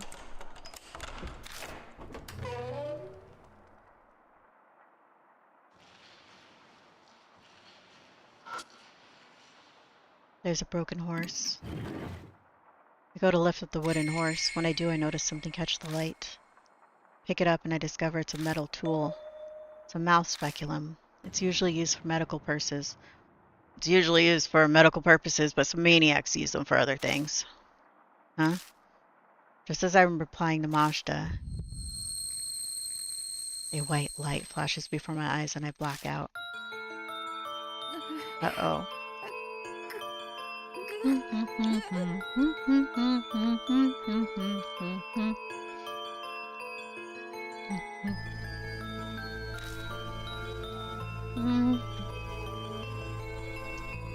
I hear someone sobbing.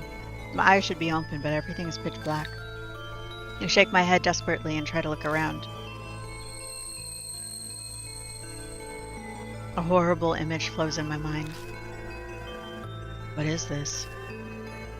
The young girl is blindfolded and restrained.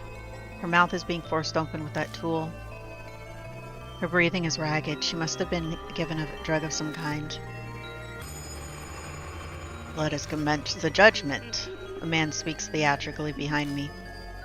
The court has decided to give the accused a fair trial and will judge her crimes. The trial will now begin.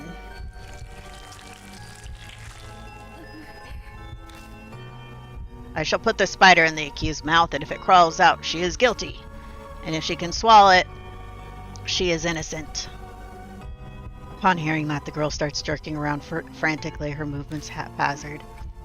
Help, sir, help. She desperately cries for help. Her words are garbled from fear or the drugs.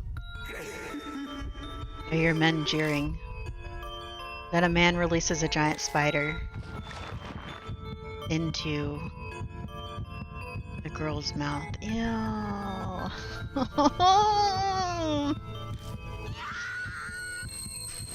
That's so gross. Get a hold of yourself. Yashiki, can you see me? The spider, get it, get it, get it. Idiot, calm down. Did he just slap me? With a slug to the jaw, I finally returned to my senses. That's right, I'm in the room at the masquerade. Then the vision I just saw. What did I just see? I went somewhere. You haven't gone anywhere. You just fell on the floor and started writhing. I feel like I've woken up from a long dream. I can't believe that was a hallucination. Finally calm down. Yeah, I'm fine now. I wipe sweat off my forehead and swallow. The girl who was restrained, was that Esco?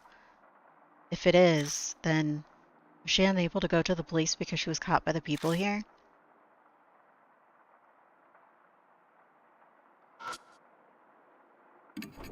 I open the lid of the coffin. I find a book among the junk inside. It's a demon encyclopedia. The book has pictures of various demons and demonic crests and lists their characteristics.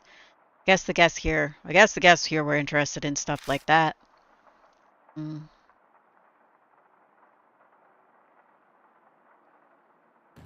Nothing else in here. Bathroom?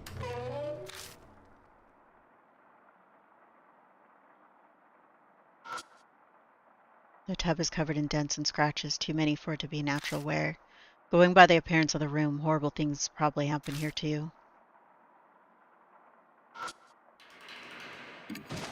I checked through all the bottles on the shelf. Got bath salts, insect repelling cream.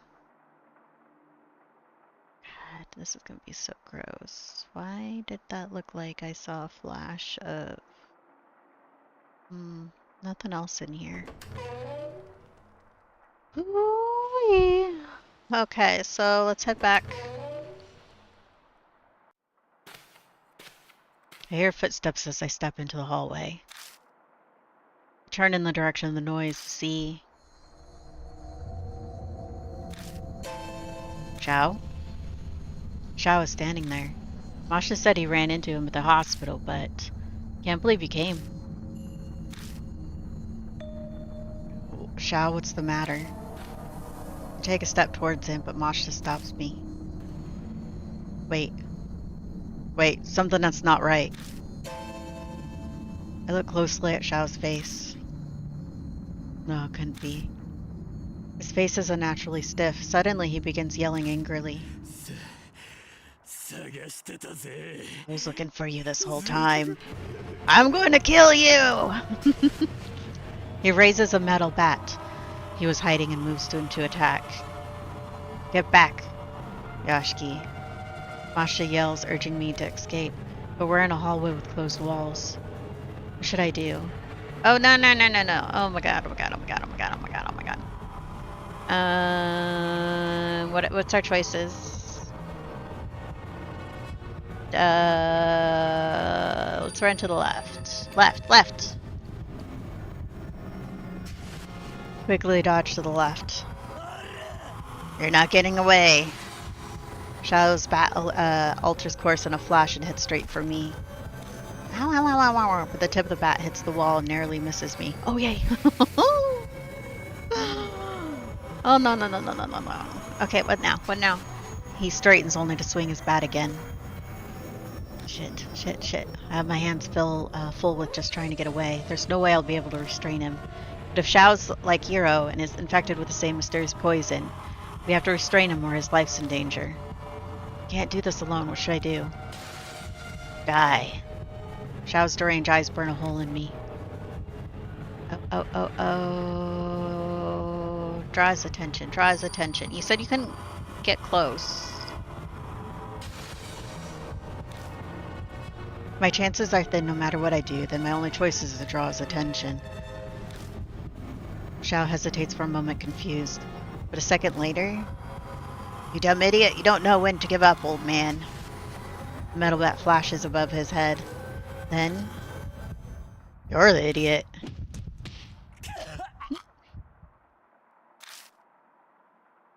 Masha suddenly appears next to him and throws a direct punch at his face. Seriously? You just punched the kid in the face? Survived. Shao tumbles to the ground. As he falls, his bat flies through the air. Unluckily for me, it collides into the side of my head and I collapse with a pitiful yelp. Dumbass. Cursing, Mashta quickly grabs Shao's arm and completely restrains him. As Masha puts his weight on him, Shao groans painfully. Finally, he faints. Hey, Ashki, you okay? Yeah, it just grazed me. I sit up and gently shake my head back and forth. Thankfully, everything seems fine. And give me a hand. We need to carry him out of here. He's probably like the others now. We'd better hurry.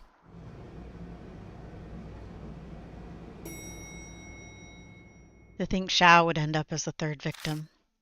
I managed to make myself stand, but my spirits have dropped down to my feet. Still sprinkling outside. We drag Shao to the hotel. Finally, we have a chance to catch our breaths. We'll call off the investigation for today. Banshee and Hero flash before my eyes, but Shao's safety should come first. Let's go ahead and bring him to the hospital. I'll go get the car. Good idea. Yours is better for moving sick people around. I take out the car keys and stand up, but just as I do, a piercing pain runs through the side of my head and I fall back to my knees. Yashki. Just a headache. I thought I had gone away, so why? Got hit right where it hurts, huh? And just rest there. But Shao. You're injured too, so take it easy. I'll get Nagashima in my car. You wait here until I get back, got it? I'll come straight back after I drop him off. Sorry, Shao's in your hands now. Masha collects Shao and disappears. The soft pitter-patter of rain permeates the area. The sound of the rain seems to make this place even quieter somehow. Then I notice something. The noises aren't the only thing that's vanished. The pain is gone. The intense headache has faded like it never was. It's happened to me twice before. Hold on. Now I'm suspicious. I think back on the times when I had a headache. The first is when I was inside Masquerade with Damon and Banshee. Back then I'm pretty sure I wanted to keep everyone together. But then I had a headache and Banshee up and disappeared. My next headache came the following morning. I was trying to see Hiro and Banshee, but in the end I was unable to. Then, just now, I was going to the hospital with Shao and Mashta. I gazed at the entrance to the Masquerade. You're the only one I want to see, sir. That's what Red Riding Hood said. I get it. Ew. I stare at the hotel as if I can see through the doors. Feel like I can see a red figure inside. On one rainy night, a girl stood there wearing a red raincoat. You're still waiting even now for the one you respect so much. That headache always attacked when I was trying to stick with other people. If I stop trying and stay by myself like I am now, then it will vanish like it was never there. I get it. Hiro, Banshee, now Shao. I've got my friends all caught up in this. That's right. It's all my fault again. I'll come alone. Do what you will.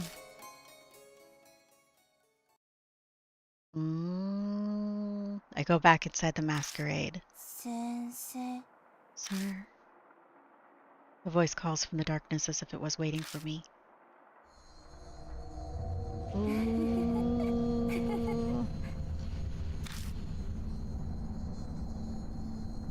What are you telling me to do?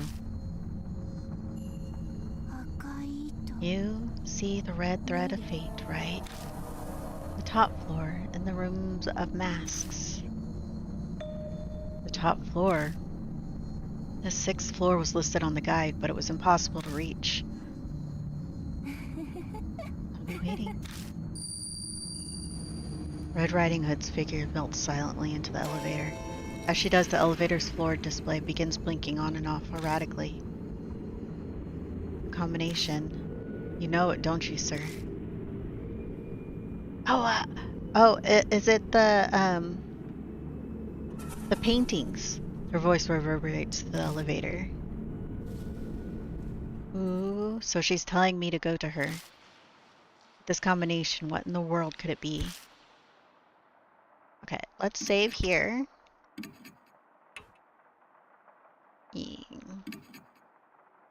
Okay, so we have our notes here. So, a woman in a wedding gown, a woman gazing at a man, old woman with a cane, girl on a trail, and then a wife with a child. So I would say girl on a trail is probably first. So fourth floor. Girl on a trail is probably first. And then wife with child, too soon. So a woman gazing at a man is probably next. And then the wedding gown. And then a wife with a child. And then an old woman with a cane. yeah. Let's do it.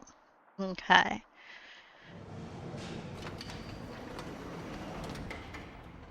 Should we try to get bad ending first or good ending first?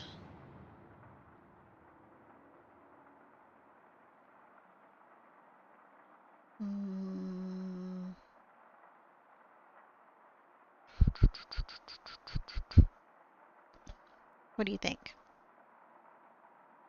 We're about to do this. Okay.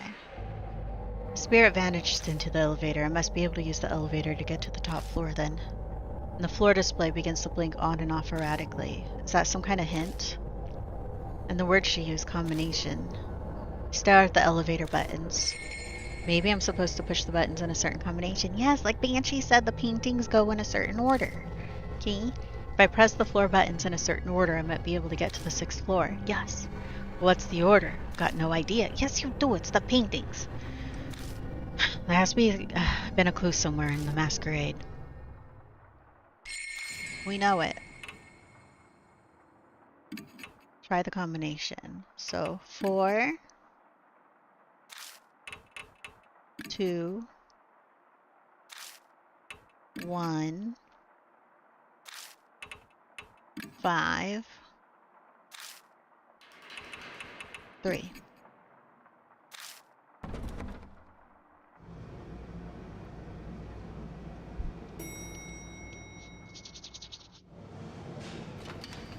We're doing it. The elevator door opens and a musty stench greets me. That's not all. The smell is blood. Sir.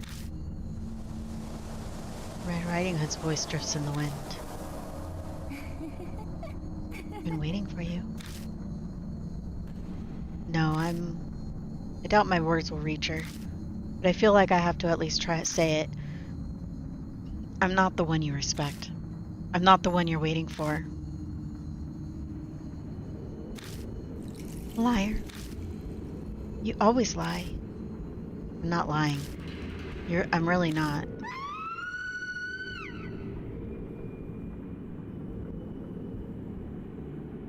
A scream splits the night. It's the same one I heard dumping the spider during the spider torture. No, no, no, no, no. So...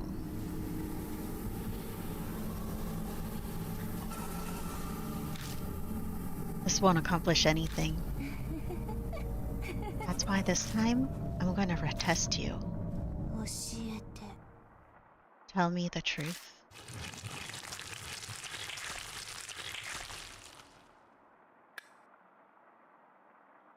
The truth?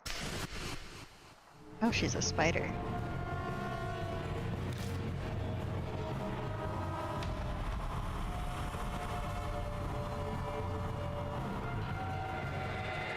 Countless spiders fly out of the darkness and start crawling all over my body. The swarm of spiders keeps coming.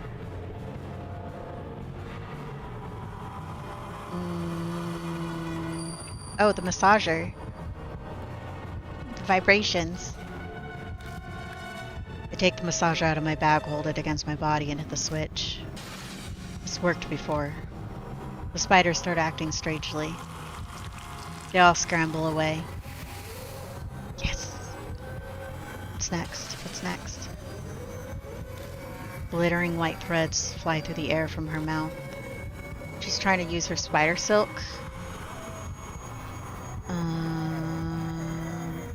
Horse... bath salt? Horse head? I mean, why? I hold the horse head over mine as protection. Strangely enough, the threads seem drawn to it and only wrap around the horse head. That is strange. Okay. I didn't think bath salts would work against spider webs. And a wave and a jacket around seems... Oh. I mean, that probably would be my second op. First op? I don't know. Who's in the wrong? I only did what was right.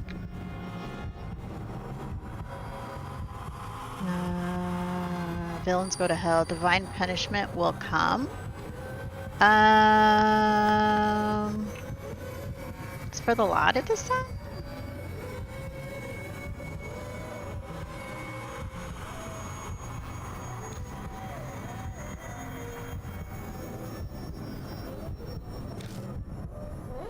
Sir, come with me. Only thing that matters is your life. How do you know a person's worth? Everyone has a family. Life isn't that cheap. How do you know a person's worth? Shut up, shut up, shut up! Red Riding Hood screams again. Then her maddening eyes glare at me.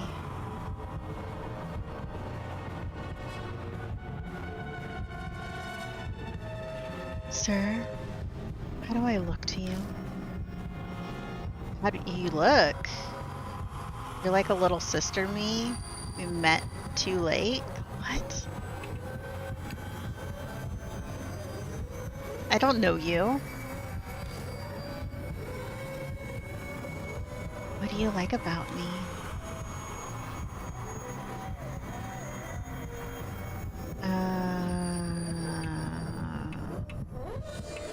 Righteousness? I mean, she's constantly talking about guilty and not guilty. The good and the bad. Right?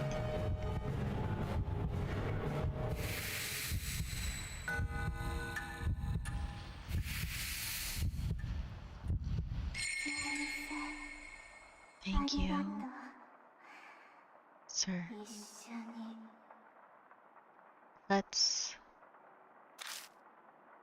Red Riding Hood's figure wavers then. Did I get good or normal ending? Smashes through the window and off into the night. Did she just jump? The bustling city can be heard out the window. I wipe my sweaty brow with my shirt sleeve. Something touches my cheek. Something floating in the darkness. A thread.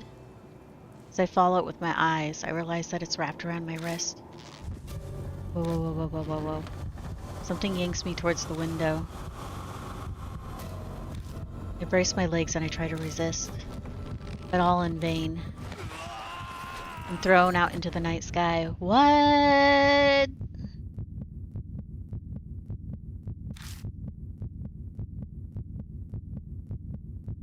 I scream as I plummet. No, I should be rushing towards the ground. Just as I give up all hope... Mashta? A strong jolt makes me look up. A man struggles to hold onto my arm, his teeth gritting with effort. Ah, stupid idiot. Mashta? Shut up and give me your other arm. Hurry up, grab onto me. Right.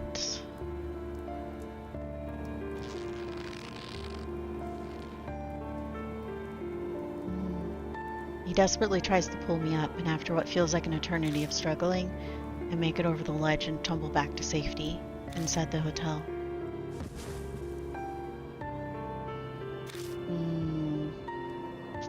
The only sound that can be heard is our gasp for breath as we sit in darkness. Why did you ignore my orders? Masha spits words out between wheezes. Sorry. This isn't the time to be making excuses. I might be better off shutting up. Idiot. Try putting yourself in my shoes. Is she gone? I think so. The window. I'm still trembling as I point to the broken window. She threw herself out of it. She might have been trying to take me with her. No, not you. That Sir person. Yeah, I suppose you're right. Can you walk then? Masha slowly stands and looks at me. Nicely done. That wasn't bad work for an amateur like you.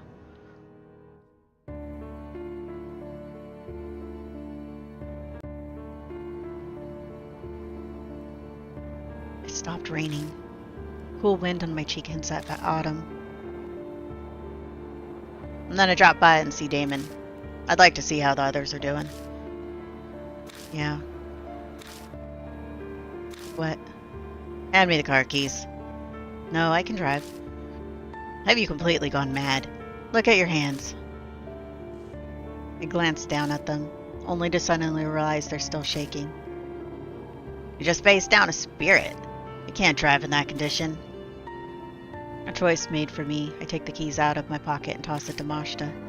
The corner parking lot. Right. You rest here. His figure melts into the darkness. As I watch him go, I notice something down on the wet asphalt. It's...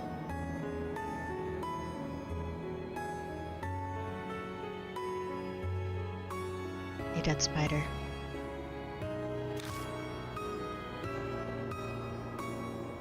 It lays there, legs all curled up as if it desperately trying to hold on to something.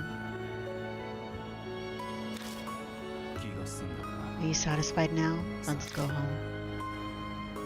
I gently pick the spider up.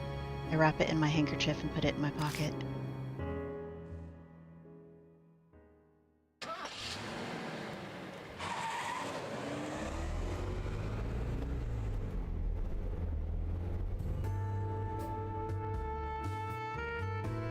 The car ride back is a blur. I sat and let Masha's voice wash over me like a background radio noise. I remember wondering if Red Riding Hood might have stolen a part of my soul. Before the investigation today, Mo tipped us off about the testimony, remember? That helped me connect the dots. I realized the teacher was wrapped up in the case. A teacher from a school near the hotel was arrested for breaking the law. What does that have to do with anything? There was an odd part in Aiko's testimony. They were scared they'd be reported, but nothing ever happened. In other words, Esko never went to the police after tattling to the teacher. Or maybe more, she couldn't go. I frowned as I tried to put the pieces together. I think I'm too spaced out as it's not making sense. You never make it as a detective. Can you just drop that? I don't plan on becoming one anyways. There's only one possible answer. This Sir person Esko trusted so deeply was one of the Masquerade's customers. What? I feel like I've been hit up the side of my head and not with a pillow but more like a lead pipe. The one she sought salvation from ended up being a criminal. The definition of irony. Masha glances out the window and chuckles dryly. The bitter sound fits both their moods. It was the teacher Nomura, the one mentioned by Aiko's testimony. I saw a photo of him. He was thin, tall, the type popular with students. Well, I suppose. He glances back at me through the mirror. You might say he wasn't too unlike you. Masha suddenly tosses a file at me. Those are the research results. Look them over if you want to know more. Results. I flipped through the thick bundle of paper. They're a set of very well-organized documents. It would have taken a lot of time to gather this amount of information. Then it hits me. Wait a second. Masha said that he connected the dots with the help of Mo's testimony, which means he knew all of this before we started our investigation tonight. He knew everything? I just said I put it all together when I heard the testimony, but I decided not to tell you just in case. Why? If I had known, I could have... What? What would you have done? His tone turns mocking as he laughs. You would have just sympathized too much and let your guard down. You should be grateful I didn't. Masha leaves me with the research file and heads to Damon's hospital. Not of them alone, I can keep my 3 hospitalized friends out of my mind.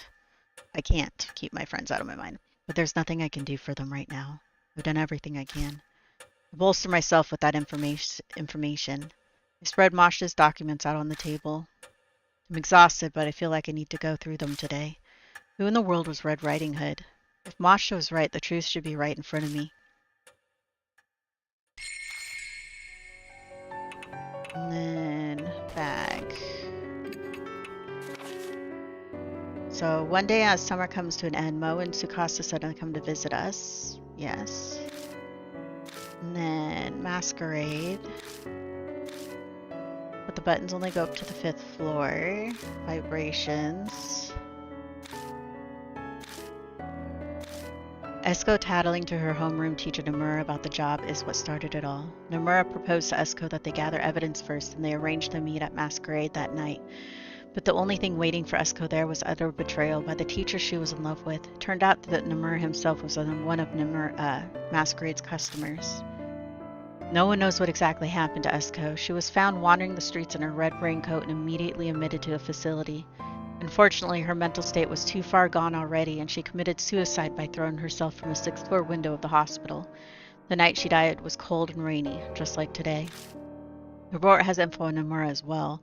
When he was arrested for other illegal activities, he ended up testifying about Masquerade as well. Having your partner wear all red was code that you were planning to use the deluxe suite of the hotel. That could be the reason Esko wore that red raincoat that night. Not long after the trial, Nomura apparently hung himself in jail.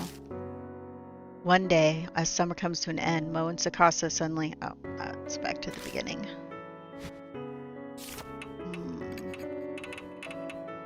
Oh, we never used the cheap lighter.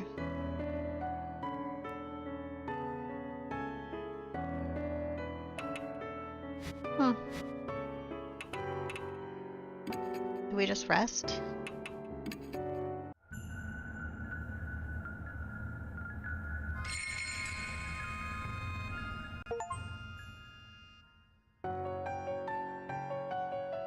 Learn the repulsive deaths. And so the case surrounding Masquerade quietly comes to an end, leaving an invisible scar on that dark street. The lives lost there will never return, neither will their terrible dignity. The only thing that saves the disaster is my friend's survival. Sorrowful sentiment. Hiro, Banshee, and Shao all regained consciousness after that. They got out of it with no lasting symptoms and are recovered enough to go back to their lives. Damon concludes that the infliction inhibited the soul very much like the mark. In that case, maybe Red Riding Hood was finally released from that horrible nightmare. Just like the spirits that gave the people the mark. If anything good came about because of this case, then that would be it.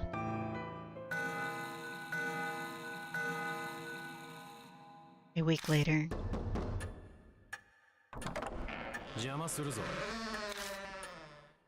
Masha suddenly shows up on my doorstep. Before I even open my mouth, he pulls out an envelope and tosses it on the table. I'm here to deliver this. It's your reward. Take it. Take it and get out of here. I didn't do it because I wanted a reward. How should I know? The client asked me to do this, that's all. Did my job and handed it over. The rest is in your hands. Damn, what a pain. Masha turns around and curses under his breath, but I can still hear everything he says. That's all you came for? No, there's another thing. I learned something from this past case. And what's that? Something about you. You suited for this work after all. Not again. Sorry, but I'm done. No more. Just hear me out. There have been more mysterious cases like masquerades popping up lately. I thought it might be the mark related, but it seems like I was wrong. He stops for a moment, then mutters. Hyaki Yago, a monster's parade? Have you heard anything about it? A Hyaki Yago? Yeah, sure, in ghost stories. But he's clearly asking about something that's happening in the real world. No, I haven't. That's so. I figured you of all people. Forget it. First he asks me, then he tells me to forget it. He only cares about his own bottom line. Masta glances briefly at the sofa in the corner of the room. Might have known something. So you want my help? The old lady Yasuoka seems to think you could do some good. I do too. That's all I wanted to say.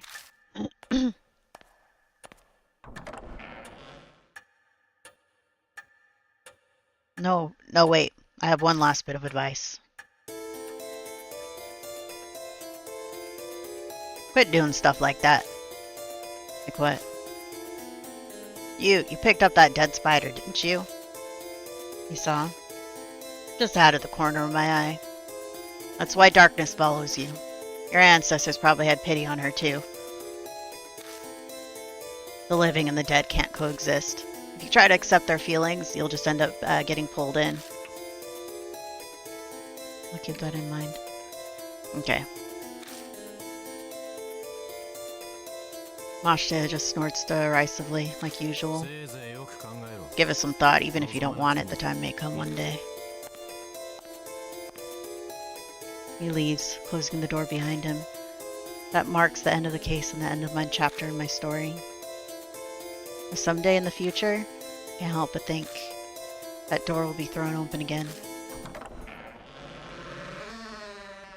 Hell yeah. Should we check to see? I think that was the good ending, right? So we need to do the bad ending?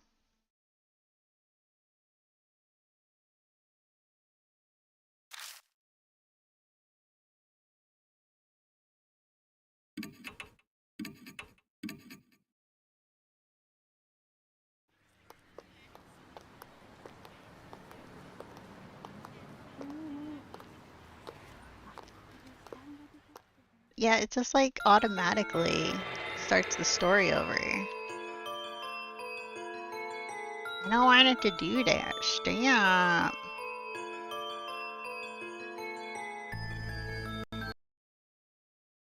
Okay, so we need to get one more ending. Two more? What do we got?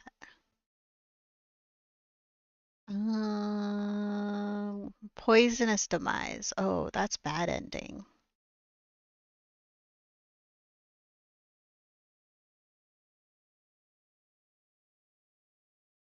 Let's do it.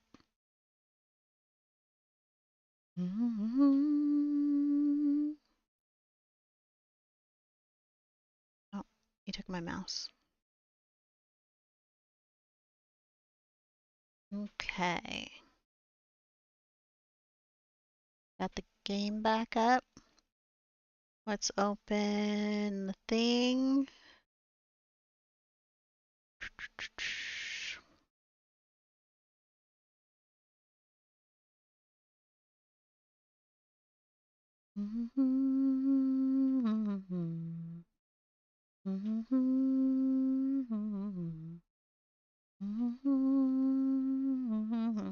Okay, chapter 6. Let's go all the way to the bottom. Little Red Riding Hood. Scroll.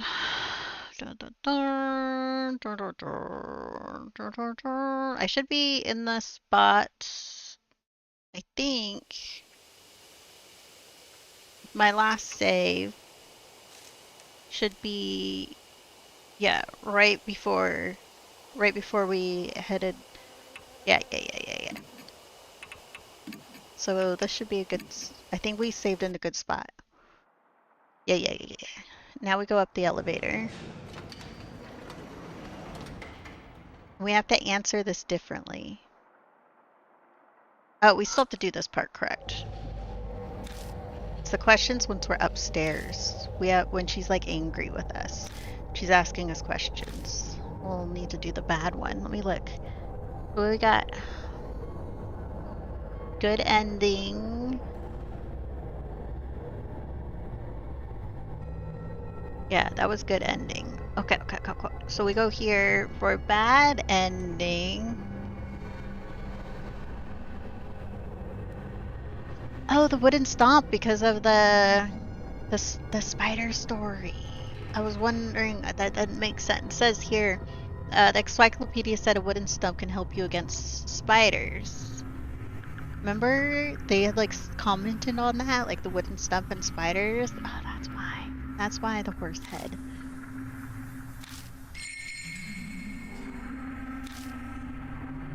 Okay, okay. But we're gonna do bad ending. We're gonna do bad ending. We're gonna make her so angry with us, okay? But we have to survive the fight with her first. Try the combination. Okay, I have that written down here. 4, 2, 1, 5,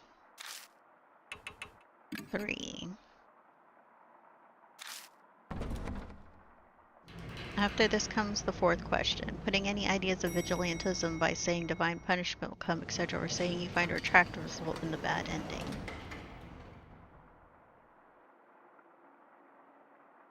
Divine punishment.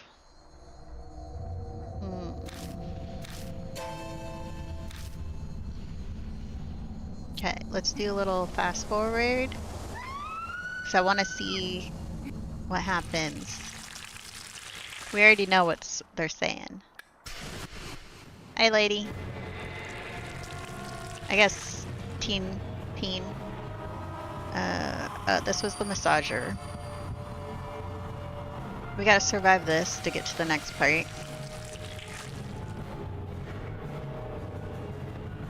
Wooden horse head.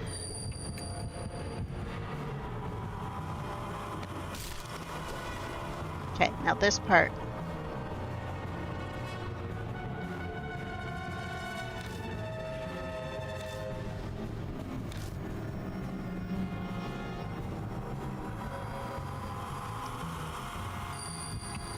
Villains go to hell.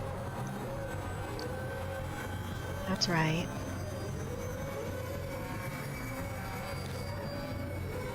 Sir, come with me. The only thing that matters is your life.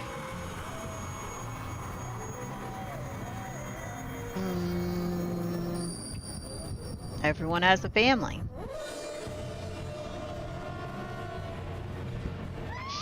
Shut up, shut up, shut up! Red Riding screams again. She glares at me.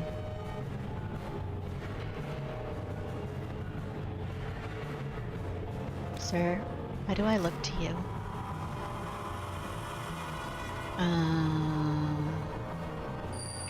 Extremely attractive. Kinda gross.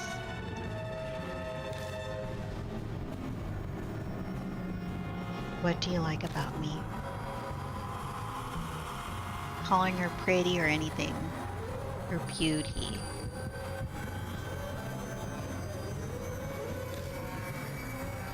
That should make her super angry.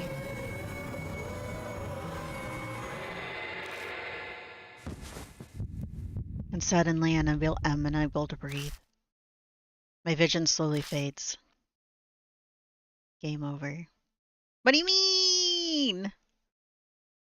Decide again?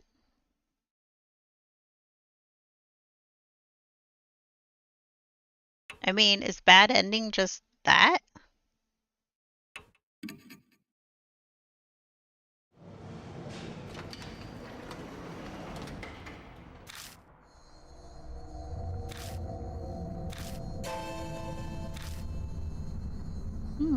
Sensei.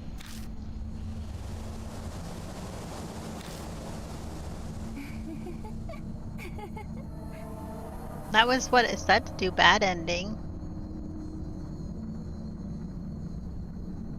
Do the thing, and then just select options 2, 2, 2, 2, 2 for the bad ending.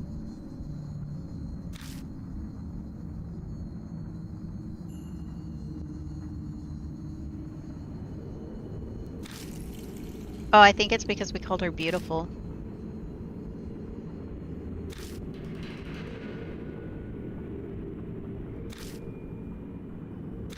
I didn't do 2, 2, 2. One of them I decided I chose the top. So let's stick to the exact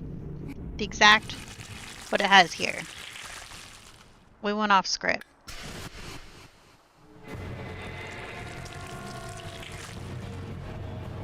Activate the massager. That's what it says.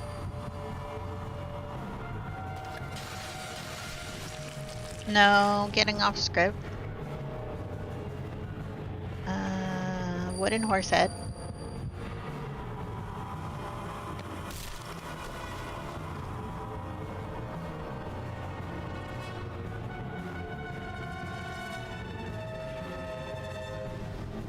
Villains go to hell.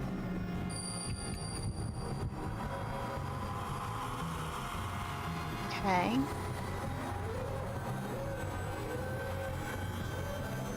Everyone has a family.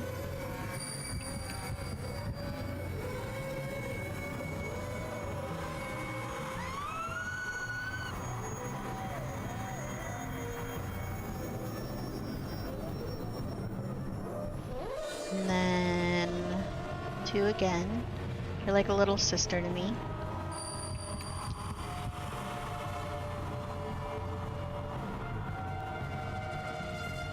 What do you like about me? Your righteousness.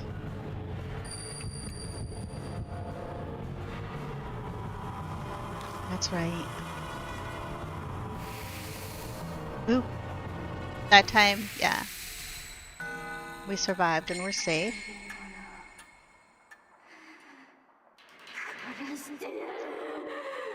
We do the exact same thing.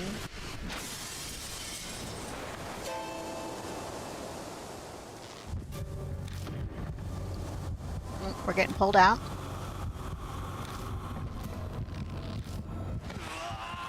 And throw into the night sky.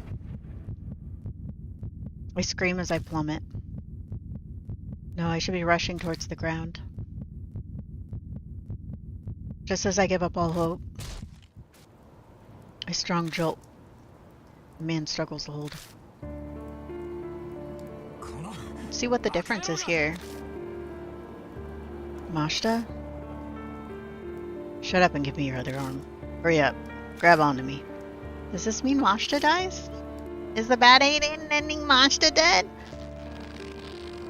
I don't want to hear that. Even though he's a bit of a dick and meanie, but I don't want to hear that.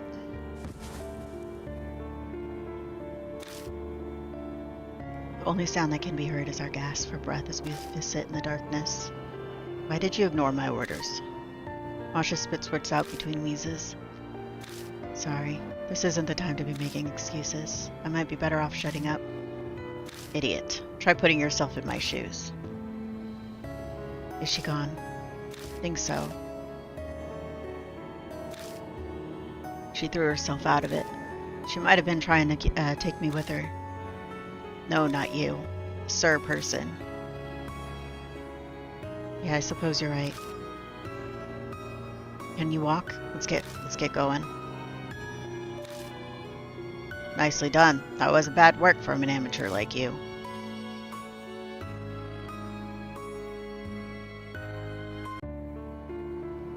Okay, I want to see what the difference is with the bad ending. It stops raining. The cool wind on my cheek hints at autumn. I'm going to go drop by and see Damon. I'd like to see how the others are doing. No. What? Hand me the car keys. No, I can drive. Have you completely gone mad? Look at your hands. I glance down at them only to suddenly realize they're still shaking. You just faced down a spirit. You can't drive in that condition.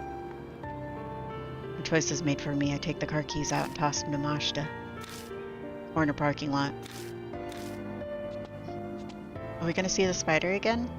His figure melts into the darkness. As I watch him go, I notice something down on the wet asphalt.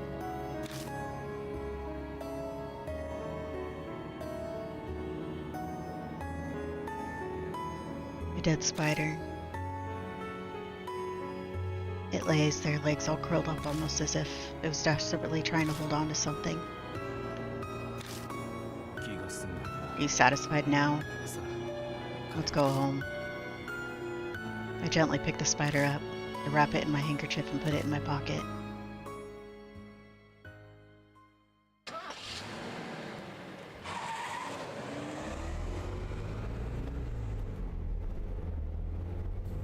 The car ride back is a blur. I sat and let Masha's voice wash over me like a background radio. I remember wondering if Red Riding Hood might have stolen a part of my soul. We Before the investigation today, Mo tipped us off on that testimony, remember? Help me connect the dots. I realized the teacher was wrapped up in the case. A teacher from a school near the hotel was arrested for breaking the law. What does that have to do with anything? There was an odd part in the Eco's testimony. There was this scared they'd be reported, but nothing ever happened. So, yes, we know all this. Let's skip it a little bit.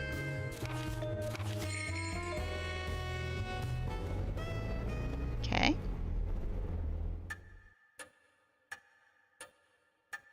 Masha leaves me with a research file and heads to Damon's hospital.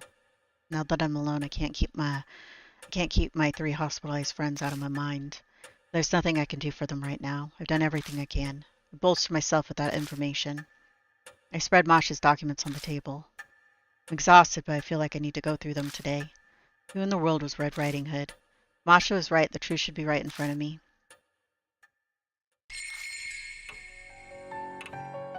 Me.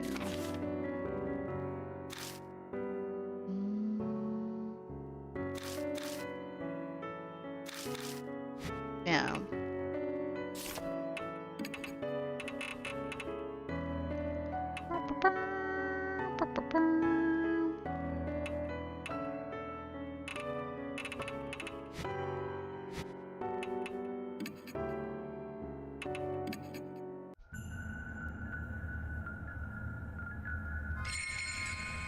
That didn't seem any different than the last ending we got.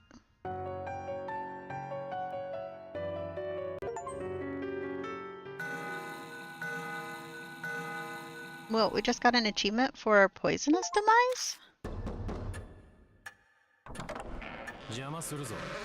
I'm coming in. Mashta suddenly shows up on my doorstep. Before I even open my mouth, he pulls out an envelope and tosses it on the table. Here to deliver this, it's your reward. Oh, did I skip past, like, our friends maybe possibly dying and getting hurt and stuff? Reward for letting what happened to my friends. Oh, they all died. How should I know? The client asked me to do this, that's all. I did my job and handed it over. The rest is in your hands. Damn, what a pain. Masha turns and curses under his breath, but I can still hear everything he says. That's all I came here for. I learned something from this past case. And what's that? Something about you. You're suited for this work after all. That again. Sorry, but I'm done. No more. Just hear me out. There have been more mysterious cases than the masquerades popping up. I thought it'd be Mark related, but it seems like I was wrong. Stops for a minute and then mutters. Yeah. Okay. So our friends died. That's sad. That's the poisonous part of it. Even so.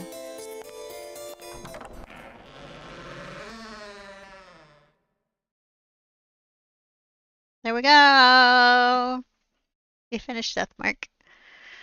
And we have 100% the achievements. Let me look. 100% of the achievements. And so, but yeah, Red Riding Hood poisonous demise. Since we didn't get rid of them the good way on that bad one, our friends all ended up perishing. Because that's kind of what happens. The ones that ended up in the hospital. Sad. So that means we're done with Deathmark. That is game 50. We have finished 50 games this year so far. That's like insane. That's a lot of games. Next week on Friday, we'll start Resident Evil Revelations. Who's excited for Resident Evil Revelations? Is that you? Are you? I bet you are. Me. And then on Monday, I'll be starting Ayuden Chronicles 100 Heroes. Tuesday, I do have a doctor's appointment, so we'll starting late over on Twitch and everything. We'll still be do vertical streaming. And then on Thursday, TikTok, A Tale for Two with Melanie. And Friday, Saturday, Resident Evil Revelations. We're done with Yeah, we got. And then I gotta figure out. We'll still game more the week after. So we'll figure out if we'll still be doing Euden Chronicles. Maybe. I think that one will be doing multiple weeks. We'll be doing that one multiple weeks. Anyways, I'll see you all around. Thanks for all who stopped by and everything. Have a wonderful, wonderful rest of your weekend. If it's nighttime, good night, sleep tight. Don't let the bed bugs bite. And maybe I'll see you all around on my birthday. You should all show up on my birthday. It's on Wednesday, the 20th. I'll see you all there. Bye.